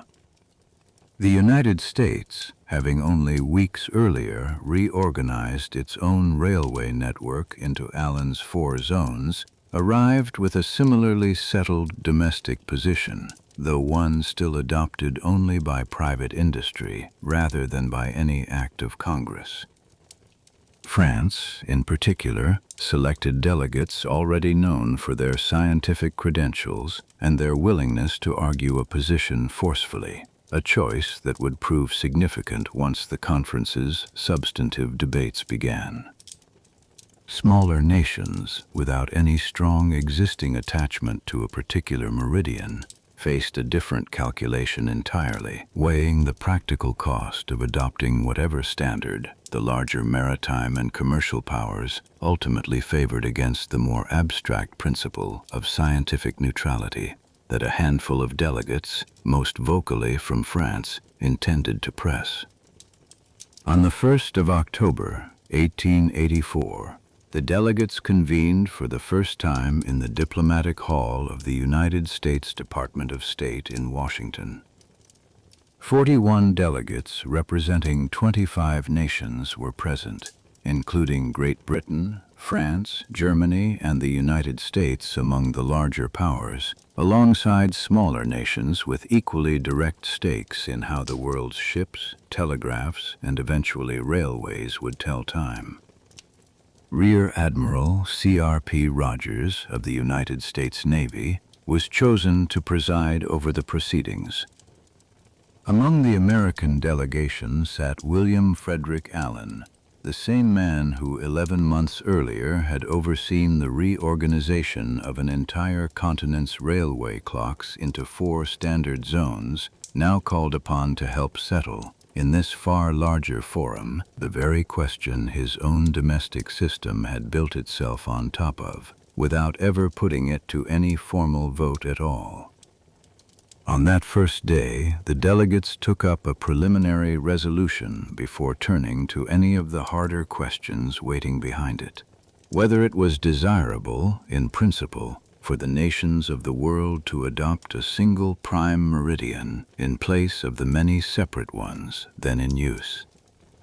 That resolution passed unanimously, without recorded objection from any delegation present. Unanimous agreement on that first general principle proved considerably easier to reach than anyone in the room could have expected the second, far more specific question to be. Between the opening session and the harder debate still to come, the delegates spent time establishing the conference's own procedural rules, how motions would be introduced, how amendments would be handled, and, crucially, whether a decision required unanimous consent or merely a majority to be recorded as the conference's official recommendation. That last procedural question carried real weight, since a conference bound by unanimity could easily be paralyzed by a single determined objector, while a conference willing to record a majority decision risked producing a recommendation that one or more significant nations might simply decline to honor. The delegates ultimately proceeded on the basis that resolutions would be recorded by majority vote, with abstentions and dissenting votes noted individually rather than blocking the outcome outright, a choice that shaped everything that followed once the debate over Greenwich itself began in earnest. The much harder question, which meridian, out of all the meridians already anchoring the maps and habits of 25 different nations, would be the one every other nation agreed to give up its own claim for, had not yet been decided, and would not be decided without argument. The conference's opening days in early October were occupied largely with organizational matters, the seating of delegates, the confirmation of credentials, the election of committee chairs, before the substantive argument over the meridian itself could properly begin. Credentials alone required careful handling, since several smaller nations had sent delegates already serving in other diplomatic posts across the Americas, and confirming that each man present truly held the authority his government claimed for him, took the better part of the conference's first full working day. By the 2nd and 3rd of October, with those preliminaries settled, the delegates turned to the specific resolutions that would occupy most of the remaining 3 weeks, and it quickly became clear that the unanimous vote on the conference's opening day had settled only the easiest of the questions before them. Sessions were conducted with a formality typical of 19th century diplomatic gatherings, delegates addressing the chair rather than one another directly. Motions recorded and seconded according to established parliamentary procedure, and every substantive statement entered into a transcript that delegates knew would form the permanent record of their government's position on the matter. That formality shaped the tone of even the conference's sharpest disagreements, channeling what might otherwise have become an unstructured argument between rival national interests into a sequence of formally proposed resolutions, amendments, and recorded votes that historians could later reconstruct in precise detail. The Dominican Republic's delegate was not the only one still unconvinced when the conference reconvened in the first days of October, but the loudest and most persistent objection came from the 2 delegates representing France. Janssen and Lefebvre did not deny that the world needed a single shared meridian. On that point, they had already voted with every other delegation in the room to approve the conference's first resolution unanimously. Their objection was to Greenwich specifically, and the argument they raised was, in its own terms, a principled one. A meridian belonging to any single nation, they argued, could never be truly neutral, and adopting one country's royal observatory as the 0 point for the entire world risked turning a scientific convenience into a permanent monument to that country's naval and commercial dominance. The argument drew, whether or not the delegates who raised it framed it in exactly these terms, on a broader 19th century discomfort with the idea that any single great power's institutions should stand in for the interests of the world as a whole, a discomfort that surfaced in trade negotiations, territorial disputes, and scientific congresses alike throughout the period. Janssen and Lefebvre proposed instead that the conference consider a meridian belonging to no nation at all, one running through open ocean, such as the Bering Strait or the mid-Atlantic near the Azores, answerable to no government's pride and no government's charts. Lefebvre pressed this argument on procedural grounds as well as philosophical ones, reminding the assembled delegates on the very first day of substantive debate that the conference held no binding authority over any government present, and that its members were therefore free to consider the strongest possible version of a neutral solution, rather than simply ratifying whichever meridian already happened to be most widely used. Beneath the principled argument sat a more practical one. France's own cartographic tradition, reaching back more than 2 centuries, had produced an estimated 2,600 nautical charts built around the Paris meridian, and abandoning that reference point meant absorbing the cost and disruption of redrawing or reissuing every one of them. French astronomers had also maintained their own observatory in Paris since the 17th century, a scientific institution with a distinguished record of its own, and French delegates were not eager to see 200 years of astronomical precedent quietly folded into a British alternative without a fight.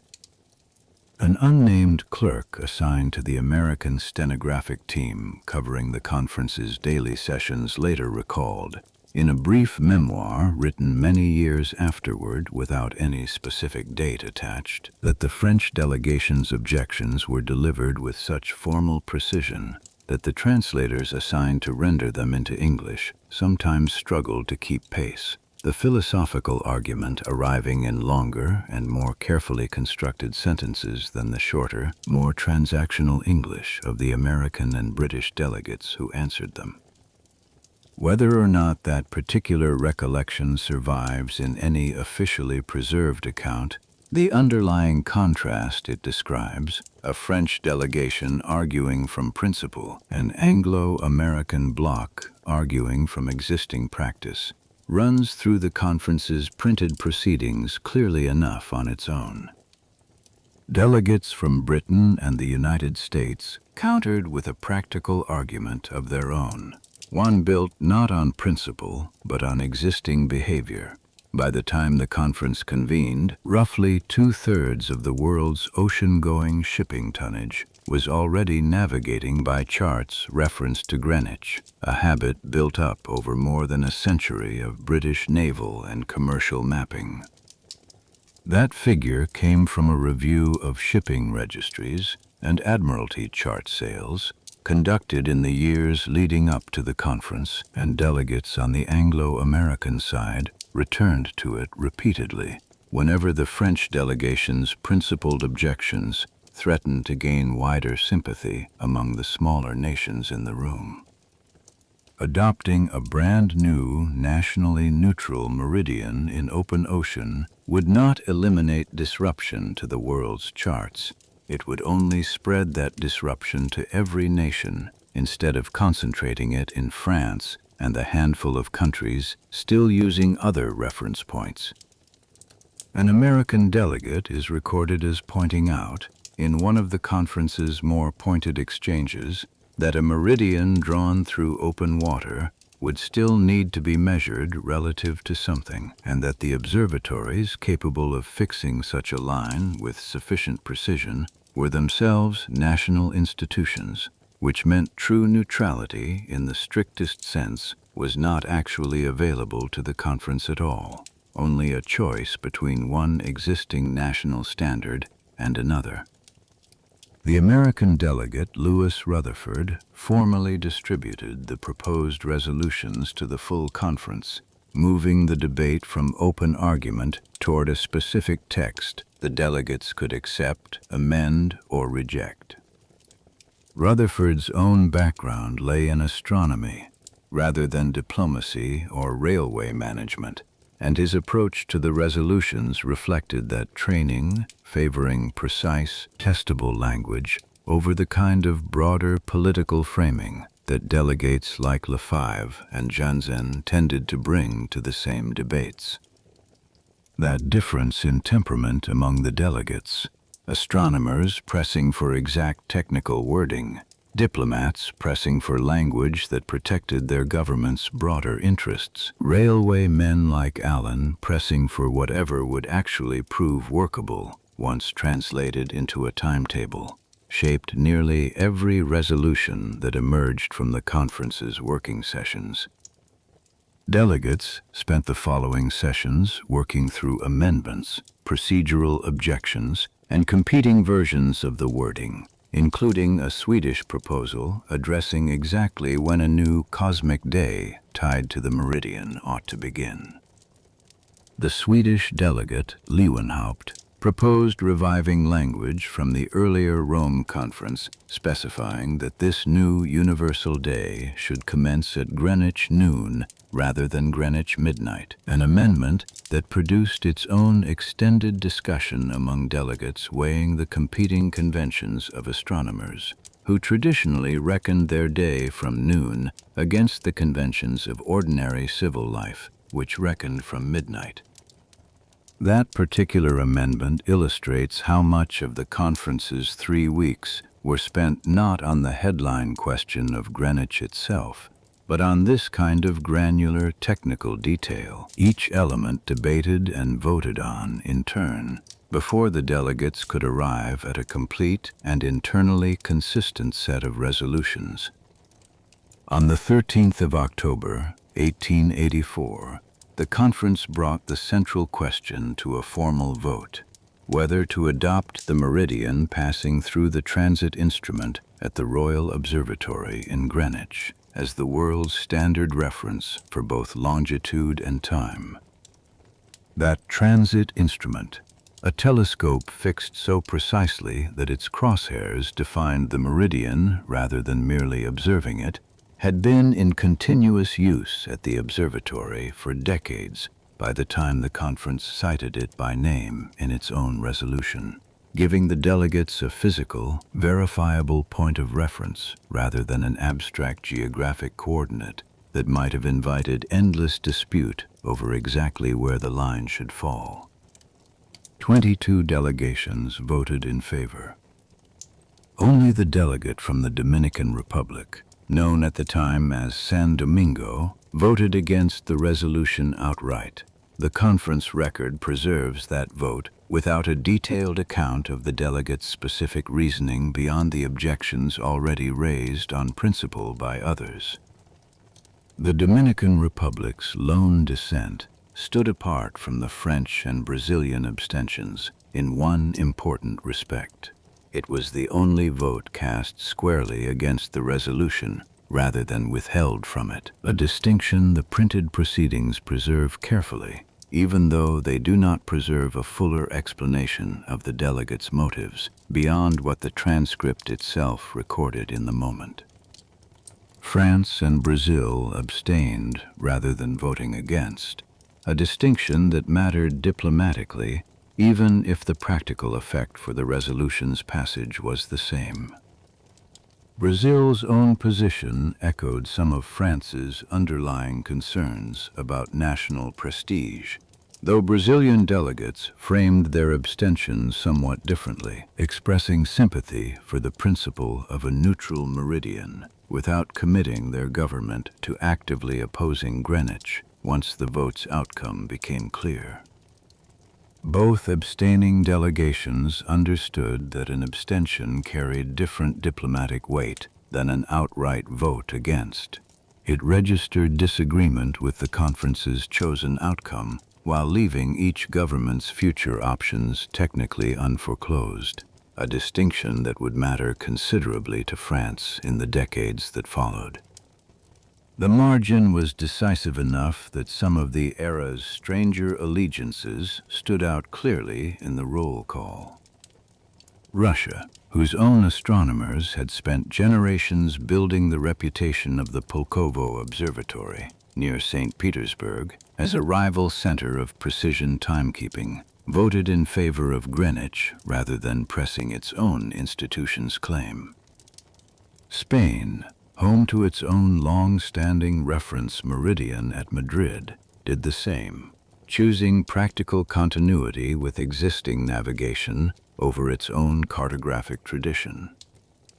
Italy's delegation had, earlier in the century, seen proposals from Italian scientists favoring Jerusalem as a symbolically neutral meridian tied to no single modern nation. Yet Italy, too, voted with the majority in favor of Greenwich when the moment for a binding decision arrived, favoring practical continuity with the shipping charts its own merchant fleet already relied on.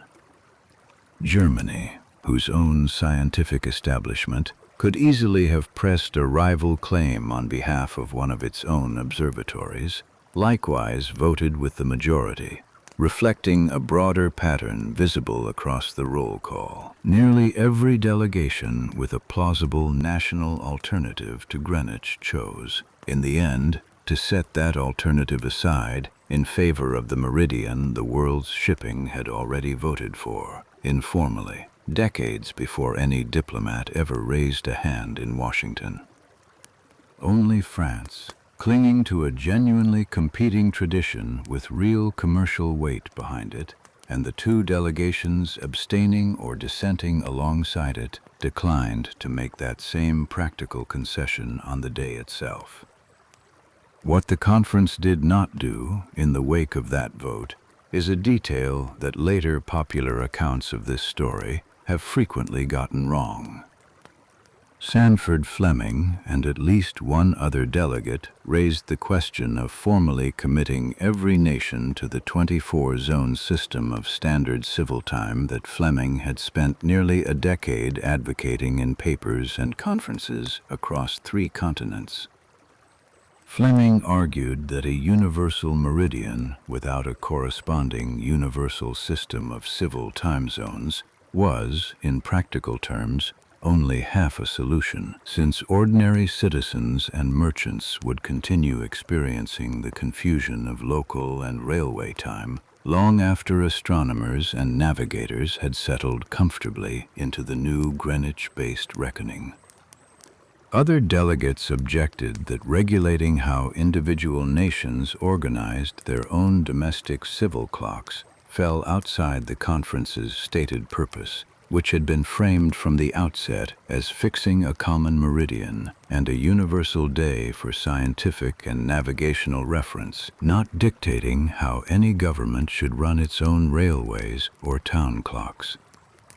Several delegates raised a related concern about sovereignty, arguing that a recommendation dictating a nation's own internal civil arrangements would be considerably harder for many governments to accept than a recommendation confined to the more clearly international matters of shipping charts and astronomical reckoning.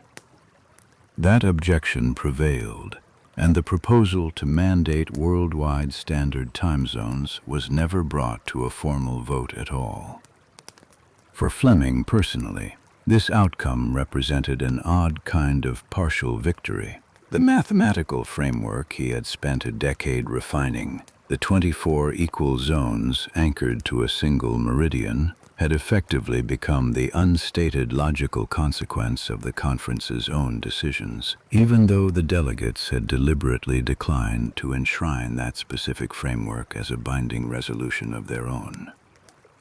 The conference's 4th resolution addressed this distinction directly, specifying that the new universal day, the 24-hour count of mean solar time at Greenwich, beginning at midnight, applied to astronomical and scientific reckoning and did not require any nation to abandon whatever local or standard civil time it already used for its own domestic purposes. The practical result was a conference that fixed the meridian the entire world would eventually measure longitude from, and fixed the moment from which a single universal day would be counted for scientific purposes, while leaving each individual nation entirely free to decide on its own timetable and by its own authority whether and when to reorganize its civil clocks around that same reference point.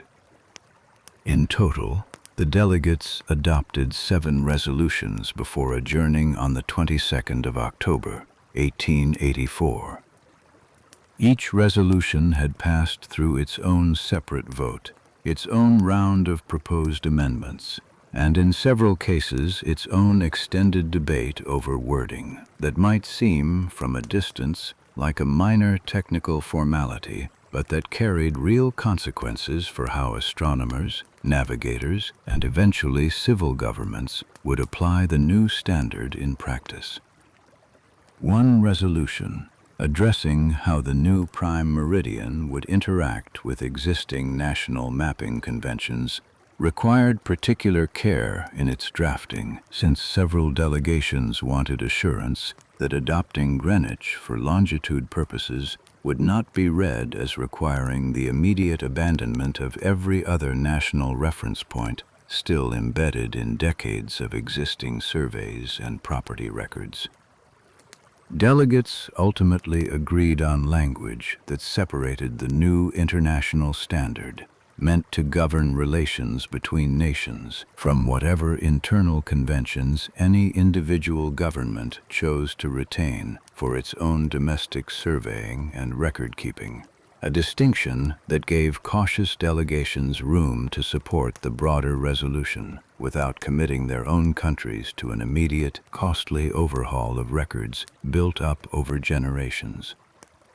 Beyond the choice of Greenwich itself, These resolutions established that longitude would be counted in two directions from that meridian, up to 180 degrees east and 180 degrees west, rather than continuously around the globe in a single direction as some national conventions had previously done.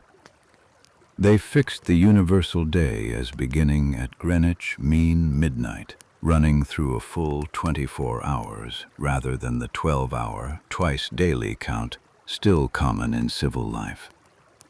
A separate resolution specifically exempted local and standard civil time from any obligation to follow this new universal day, preserving the same distinction between scientific reckoning and everyday civil life that had already defeated Fleming's attempt to mandate worldwide standard zones. And they expressed the hope, though without binding force, that astronomers and navigators everywhere would gradually bring their own practices into alignment with this new universal standard. None of these 7 resolutions carried any legal weight whatsoever. The conference itself had no executive authority to compel any government to act on what its delegates had agreed to, a limitation that Lefebvre himself had pointed out on the very first day of formal debate, when he reminded the assembled delegates that no government present had made any prior commitment to adopt whatever the conference decided.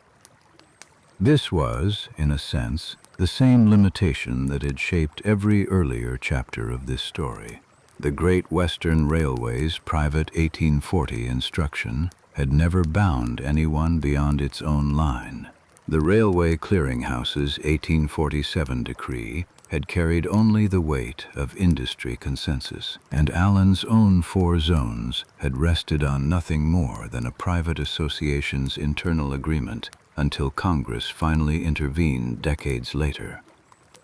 The Washington Conference, for all its diplomatic formality and the genuine authority of the nations it represented, produced exactly the same kind of document, a considered, carefully argued, entirely voluntary recommendation. What the delegates produced, in the end, was not a law-binding 25 nations, but a recommendation, a single, specific, unambiguous answer to a question that had never before had one, left for each government to accept in its own time and on its own terms. Some governments accepted it almost immediately. Britain had, in effect, already been living by the Greenwich Standard for 4 years under its own 1880 Act of Parliament, and the vote in Washington simply confirmed internationally what British law had already settled domestically. The United States, having reorganized its own railways around Greenwich-based zones 11 months earlier, needed no further action to bring its practical timekeeping into line with the conference's recommendation, even though it would take Congress decades longer to grant that arrangement any formal legal standing of its own. Other nations moved more slowly, weighing the cost of new charts, new legal codes, and new civil arrangements against the benefit of joining a standard that a bare majority of the world's shipping had already, in practice, adopted before the conference ever convened. Germany, having voted in favor at the conference itself, still took several years to work the new standard fully into its own domestic railway and civil arrangements, a process complicated by the country's recent political unification and the patchwork of formerly independent states whose own local timekeeping traditions had to be reconciled in turn.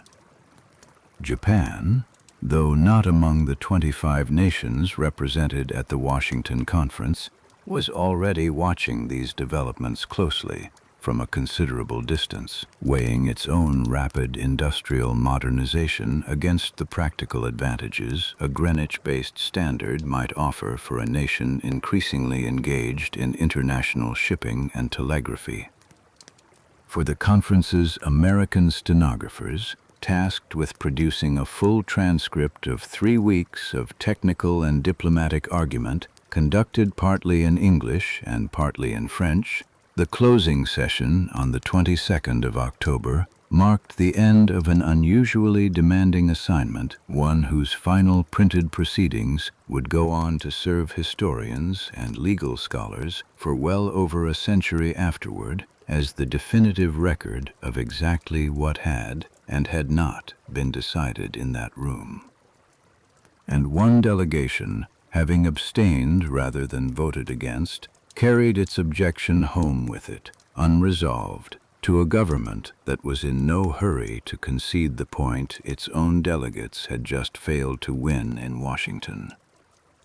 The printed proceedings of the conference, running to several hundred pages once the full transcript of speeches, resolutions, and roll calls had been assembled, became the closest thing the episode would ever have to a founding legal document. Not a treaty in the formal sense, since no nation had signed anything binding, but a detailed, permanent record of exactly what 25 governments had, and had not, agreed to on the subject of the world's clock. That record would outlast every delegate who produced it, cited by lawyers, historians, and international bodies for well over a century afterward, whenever a dispute arose over the precise wording of what Washington had actually settled in October 1884, and what it had deliberately, carefully left for later. France's abstention in October 1884 was not the end of its resistance. It was the beginning of a holdout that would last 27 years. That holdout unfolded quietly rather than dramatically, sustained less by any single dramatic act of defiance than by the simple accumulated inertia of an entire national bureaucracy. Cartographers, naval officers, railway administrators, and legislators, continuing to use the reference point they had always used year after year, without any single moment forcing the question to a head.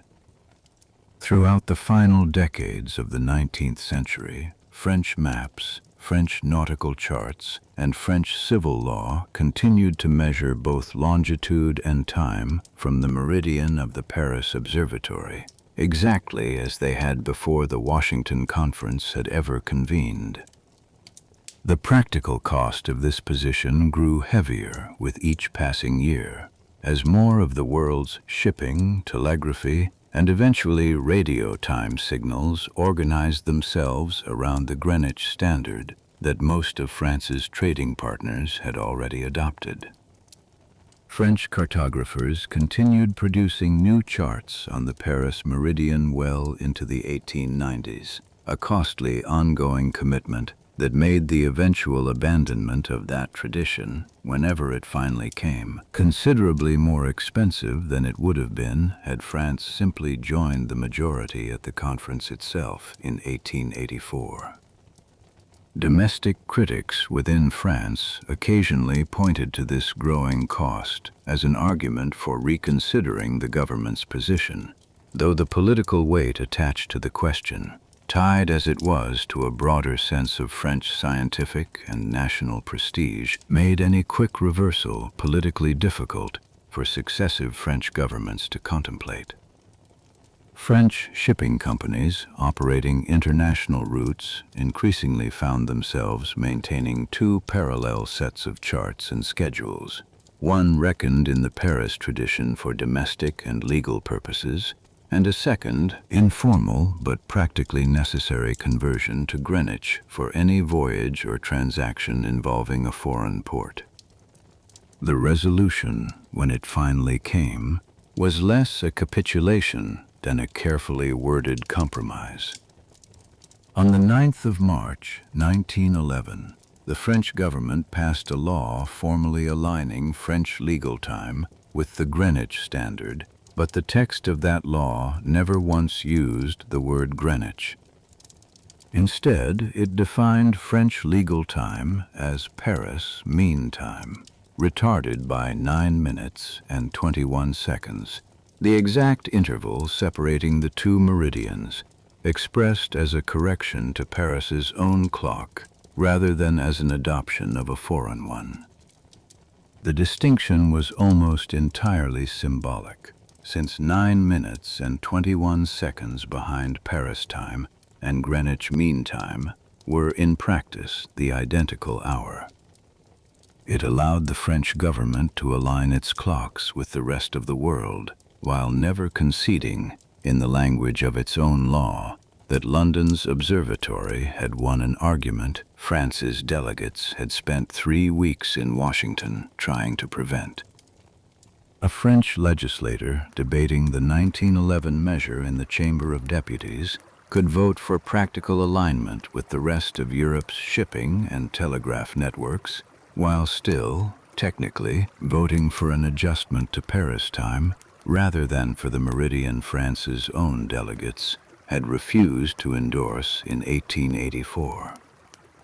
The formula proved durable enough that a related follow-up agreement, reached at an International Radio Telegraphy Conference the following year, extended the same practical alignment into the new medium of wireless time signals without requiring any further amendment to the 1911 law's carefully chosen wording.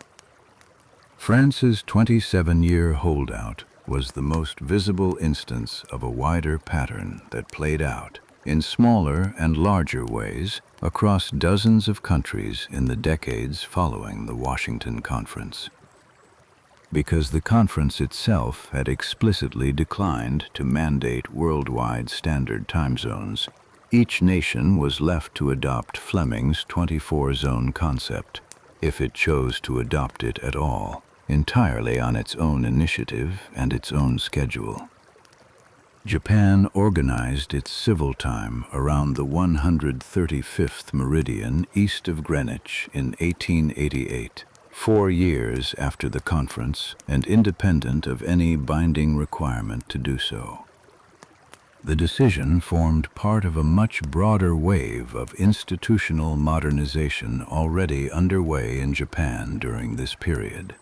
one in which government ministries deliberately adopted Western scientific and administrative conventions across many fields at once, standard time among them, rather than treating the meridian question as an isolated technical matter. Most of continental Europe followed over the next 2 decades, nation by nation, each government weighing the same balance of cost, convenience, and national pride that had shaped France's own long delay. Germany and Italy adopted Central European time, an hour ahead of Greenwich in 1893, bringing several smaller neighboring states into informal alignment through simple commercial convenience even before those states passed any formal legislation of their own. The Netherlands took a notably different and considerably more idiosyncratic path, adopting in 1909 a national standard known as Amsterdam time, offset from Greenwich by a fraction of an hour, 20 minutes, rather than a clean 60-minute interval, and retaining that unusual offset until 1940, when wartime occupation forced an abrupt alignment with Central European time, regardless of any domestic preference on the matter. Russia's vast territory, spanning a span of longitude wider than almost any other single nation, did not complete its own transition to a Greenwich-based zone system until well into the 20th century, a process complicated first by the sheer scale of the country and later by the political upheaval of revolution and civil war. In the United States, the 4 zones that William Allen's General Time Convention had imposed on the railroads in November 1883 remained, for 35 years, exactly what they had been on the day they were introduced, a private industry standard with no backing in federal law. That gap was finally closed on the 19th of March, 1918, when Congress passed the Standard Time Act, formally writing Allen's zones into United States law for the first time, and, in the same legislation, introducing the country's first experiment with daylight saving time. The timing was not coincidental. The United States had entered the First World War the previous year, and wartime fuel conservation arguments, already being used to justify daylight-saving measures in Britain and Germany, gave Congress a practical and politically convenient reason to finally address a piece of unfinished business that had sat quietly unresolved for 35 years. The zones themselves did not change in that moment. Only their legal standing did. 35 years after a private association of railroad managers had first drawn their boundaries around junctions and terminals rather than pure lines of longitude. That the boundaries Congress finally wrote into federal law in 1918 were, in almost every particular, the same irregular lines Allen had sketched around railroad junctions in 1883 is itself a kind of quiet testament to how carefully those original, practically motivated decisions had been made. The 20th century brought a second, quieter revolution to the standard the Washington Conference had fixed in 1884, one that had nothing to do with national pride or legal codification, and everything to do with the limits of the sun itself as a timekeeping instrument. Greenwich Mean Time, as originally defined, rested on the average interval between the sun's daily crossings of the Greenwich Meridian, a measurement tied, ultimately, to the Earth's own rotation. The Earth's rotation, scientists gradually established over the following decades, was not perfectly constant, drifting by fractions of a second in ways that made it an imperfect foundation for the kind of precision that 20th century science and telecommunications increasingly demanded. Small irregularities in the planet's spin, caused by factors ranging from tidal friction to the shifting distribution of mass within the Earth itself, meant that a day measured strictly by the sun could run very slightly long or short compared to a day measured by a perfectly uniform standard, a difference too small for any 19th century clock to detect, but increasingly significant to 20th century instruments capable of measuring far smaller intervals than any pendulum or chronometer ever could. The tidal drag of the moon alone was gradually, almost imperceptibly, lengthening the Earth's day over geological time, a fact astronomers had suspected for decades before any instrument existed precise enough to actually measure it against a fixed and reliable alternative standard. Astronomers had known for decades that something was slightly amiss with treating the Earth's rotation as a perfectly uniform metronome, but it took an entirely different kind of instrument, built for an entirely different scientific purpose, to finally measure the discrepancy with enough precision to matter. In 1955, the physicist Louis Essen, working at Britain's National Physical Laboratory, built the first practical atomic clock, measuring time not from the Earth's rotation, but from the fixed, unvarying vibration of cesium atoms, a standard immune to the small irregularities that had limited every clock before it, solar or mechanical alike. Essen's instrument measured a cesium atom's natural resonant frequency with a precision no mechanical or astronomical method could approach, giving scientists, for the first time in history, a way to define a second that had nothing whatsoever to do with the Earth's rotation, the sun's position, or any of the astronomical observations that every previous timekeeping standard, all the way back to Flamsteed's transit telescope, had ultimately depended on. The shift from an astronomically defined second to an atomatically defined one was formally recognized by the international scientific community in 1967, when the cesium-133 atom's resonant frequency became the internationally adopted definition of the second itself, replacing a definition previously tied to the Earth's orbit around the sun. Out of that invention grew a new international time standard, Coordinated Universal Time, developed through the 1960s and formalized in the years that followed as the timekeeping backbone the entire world now actually runs on, distinct from and more precise than the solar-based Greenwich Mean Time the 1884 conference had originally recommended. Coordinated Universal Time is kept synchronized closely enough to the older solar-based standard through the periodic insertion of leap seconds, a small administrative adjustment added when the accumulated difference between atomic time and the Earth's actual, slightly irregular rotation grows large enough to matter. Greenwich did not disappear from this new system. It remained the reference point of zero longitude, the meridian against which every other time zone on Earth is still expressed as a positive or negative offset, exactly as the conference delegates decided in October 1884. Even the physical line itself has quietly shifted since then. The brass strip laid into the courtyard of the Royal Observatory at Greenwich, marking the meridian as it was measured by the transit instrument the 1884 conference named explicitly in its resolution, no longer sits at precisely 0 degrees longitude by modern satellite measurement.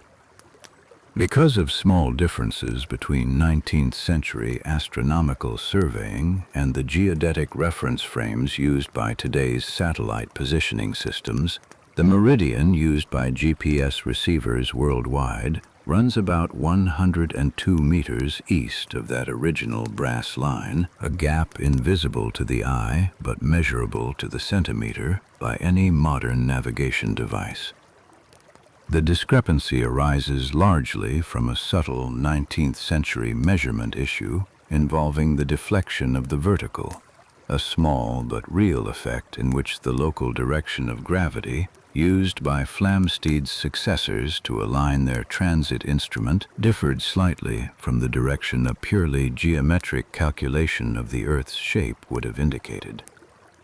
Modern satellite geodesy, unconstrained by the need to align a physical telescope against the pull of gravity at one particular hillside in southeast London, calculates the reference meridian by an entirely different and more mathematically consistent method, producing the small but well-documented offset that now separates the historic brass line from the meridian a phone's GPS chip actually uses.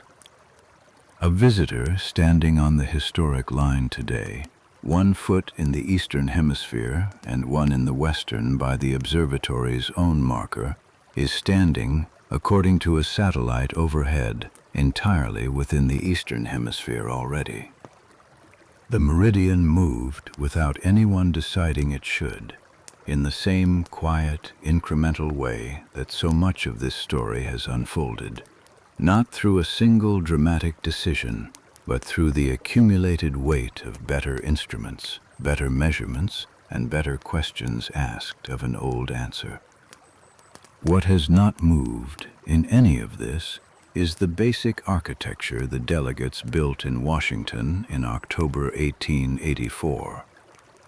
Every time zone used anywhere in the world today is still expressed as an offset from that same meridian, whether a country observes it in whole hours, half hours, or the unusual 45-minute offset some nations have since chosen for their own reasons. The international dateline, the ragged boundary running roughly opposite Greenwich through the Pacific Ocean, exists only because the 1884 conference settled on counting longitude in 2 directions from a single fixed point, leaving a seam somewhere on the far side of the planet where one calendar day has to end and the next has to begin. That line, unlike the prime meridian itself, was never formally fixed by any single resolution or treaty. It emerged gradually as individual Pacific nations and island territories made their own practical decisions about which side of the theoretical 180th meridian best suited their trade and administrative ties, producing the jagged, irregular path a modern map still shows winding between islands rather than running in a straight line. Some island nations have shifted which side of the line they observe more than once in the past century, most often for commercial reasons, aligning a working week and business hours more closely with a major trading partner across the Pacific, rather than with a more geographically proximate neighbor already on the opposite side of the seam. A traveler crossing that line today experiences something almost nowhere else in ordinary life, stepping across an invisible boundary and either gaining or losing an entire calendar day in a single stride, a strange and almost comic consequence of a purely administrative decision that nobody in Washington in 1884 spent much time discussing at all, since the delegates' attention was consumed almost entirely by the far more contentious question of the meridian itself. Airline schedules, international phone calls, satellite communications, and financial markets that trade around the clock all still, without most people ever thinking about it, run on an offset system built from a decision reached in a room in Washington by 41 men representing 25 nations, most of whom are not remembered by name today. A modern air traveler checking a connecting flight's arrival time, converting between a departure city's zone and an arrival city's zone without a second thought, is performing a small piece of exactly the same arithmetic that once required a printed conversion table, a guard's chronometer, and a station master's careful patience in a small English town in 1840. The tools have changed beyond anything the delegates in Washington could have imagined. The underlying architecture, the offset from a single fixed meridian, has not. Debates over how nations should organize their own civil clocks did not end in 1884 either, even after the larger question of the meridian itself had been settled.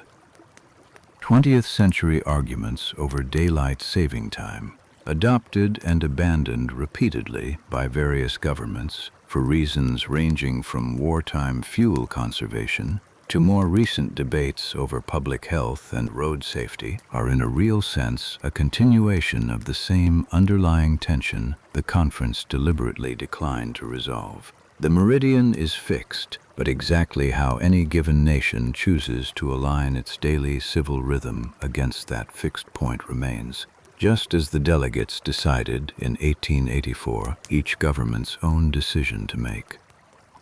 Some countries have abandoned the practice entirely in recent decades, judging the modest energy savings it once promised to be outweighed by the disruption of shifting an entire population's sleep schedule twice a year, while others continue observing it, much as it was first introduced during the fuel shortages of the First World War, the same conflict that had finally pushed the American Congress to legislate Allen zones into federal law in 1918. Each of these ongoing, unresolved arguments traces back, in one way or another, to the same deliberate gap the 1884 delegates left in their own resolutions: a shared global meridian, but no shared global answer to the considerably more personal question of exactly what hour a nation's own clocks ought to read at any given moment. The argument that once divided a diplomatic conference whose clock, whose meridian, whose authority has not vanished from the world. It simply moved. It moved from observatories and railway boardrooms into satellites, into the quiet architecture of every phone and computer that silently checks its own clock against a signal it never questions. Somewhere in that architecture, a 19th century decision about a railway timetable and a 22-vote majority in a Washington conference hall are still, every single day, telling the world what time it is.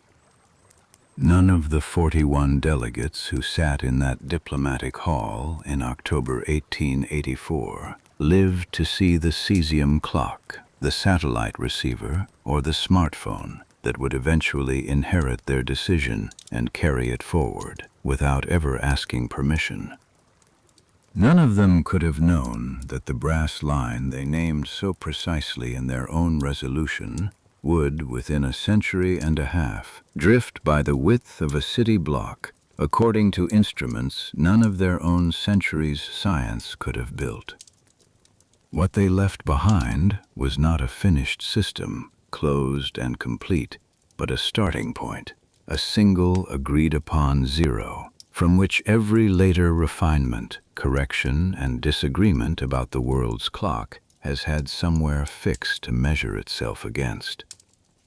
That, perhaps, is the quietest and most durable lesson of the whole account. Not that the delegates in Washington solved the problem of time once and for all, but that they gave everyone who came after them, from a French legislator in 1911 to a satellite engineer more than a century later, a single fixed point from which to keep arguing, correcting, and refining, rather than 300 separate starting points with no common reference between them at all. The pace of this story has by now slowed considerably from where it began. A company's private order in 1840 became a national law in 1880.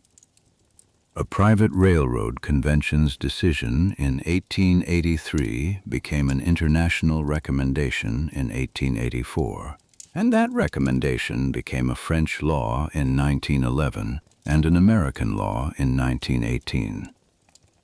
Each of those gaps, 40 years, 35 years, 27 years, represents the same basic pattern playing out at a different scale. A practical decision made quickly by whoever happened to be positioned to make it, followed by a long, uneven period during which the rest of the world's institutions, slowly, unevenly, and for their own separate reasons, caught up to what had already become the practical reality on the ground. A solar standard measured by a telescope became an atomic standard measured by a cesium atom, and even that atomic standard remains, to this day, gently and repeatedly corrected back toward the slow, irregular turning of a planet that was never quite as steady as anyone in 1884 had assumed. This has been Quiet History at Bedtime. If you found value in this story, a subscribe, a like, or turning on notifications helps this channel keep telling the histories that go untold. Thank you for listening and for letting this play through to the end. Good night and sleep well.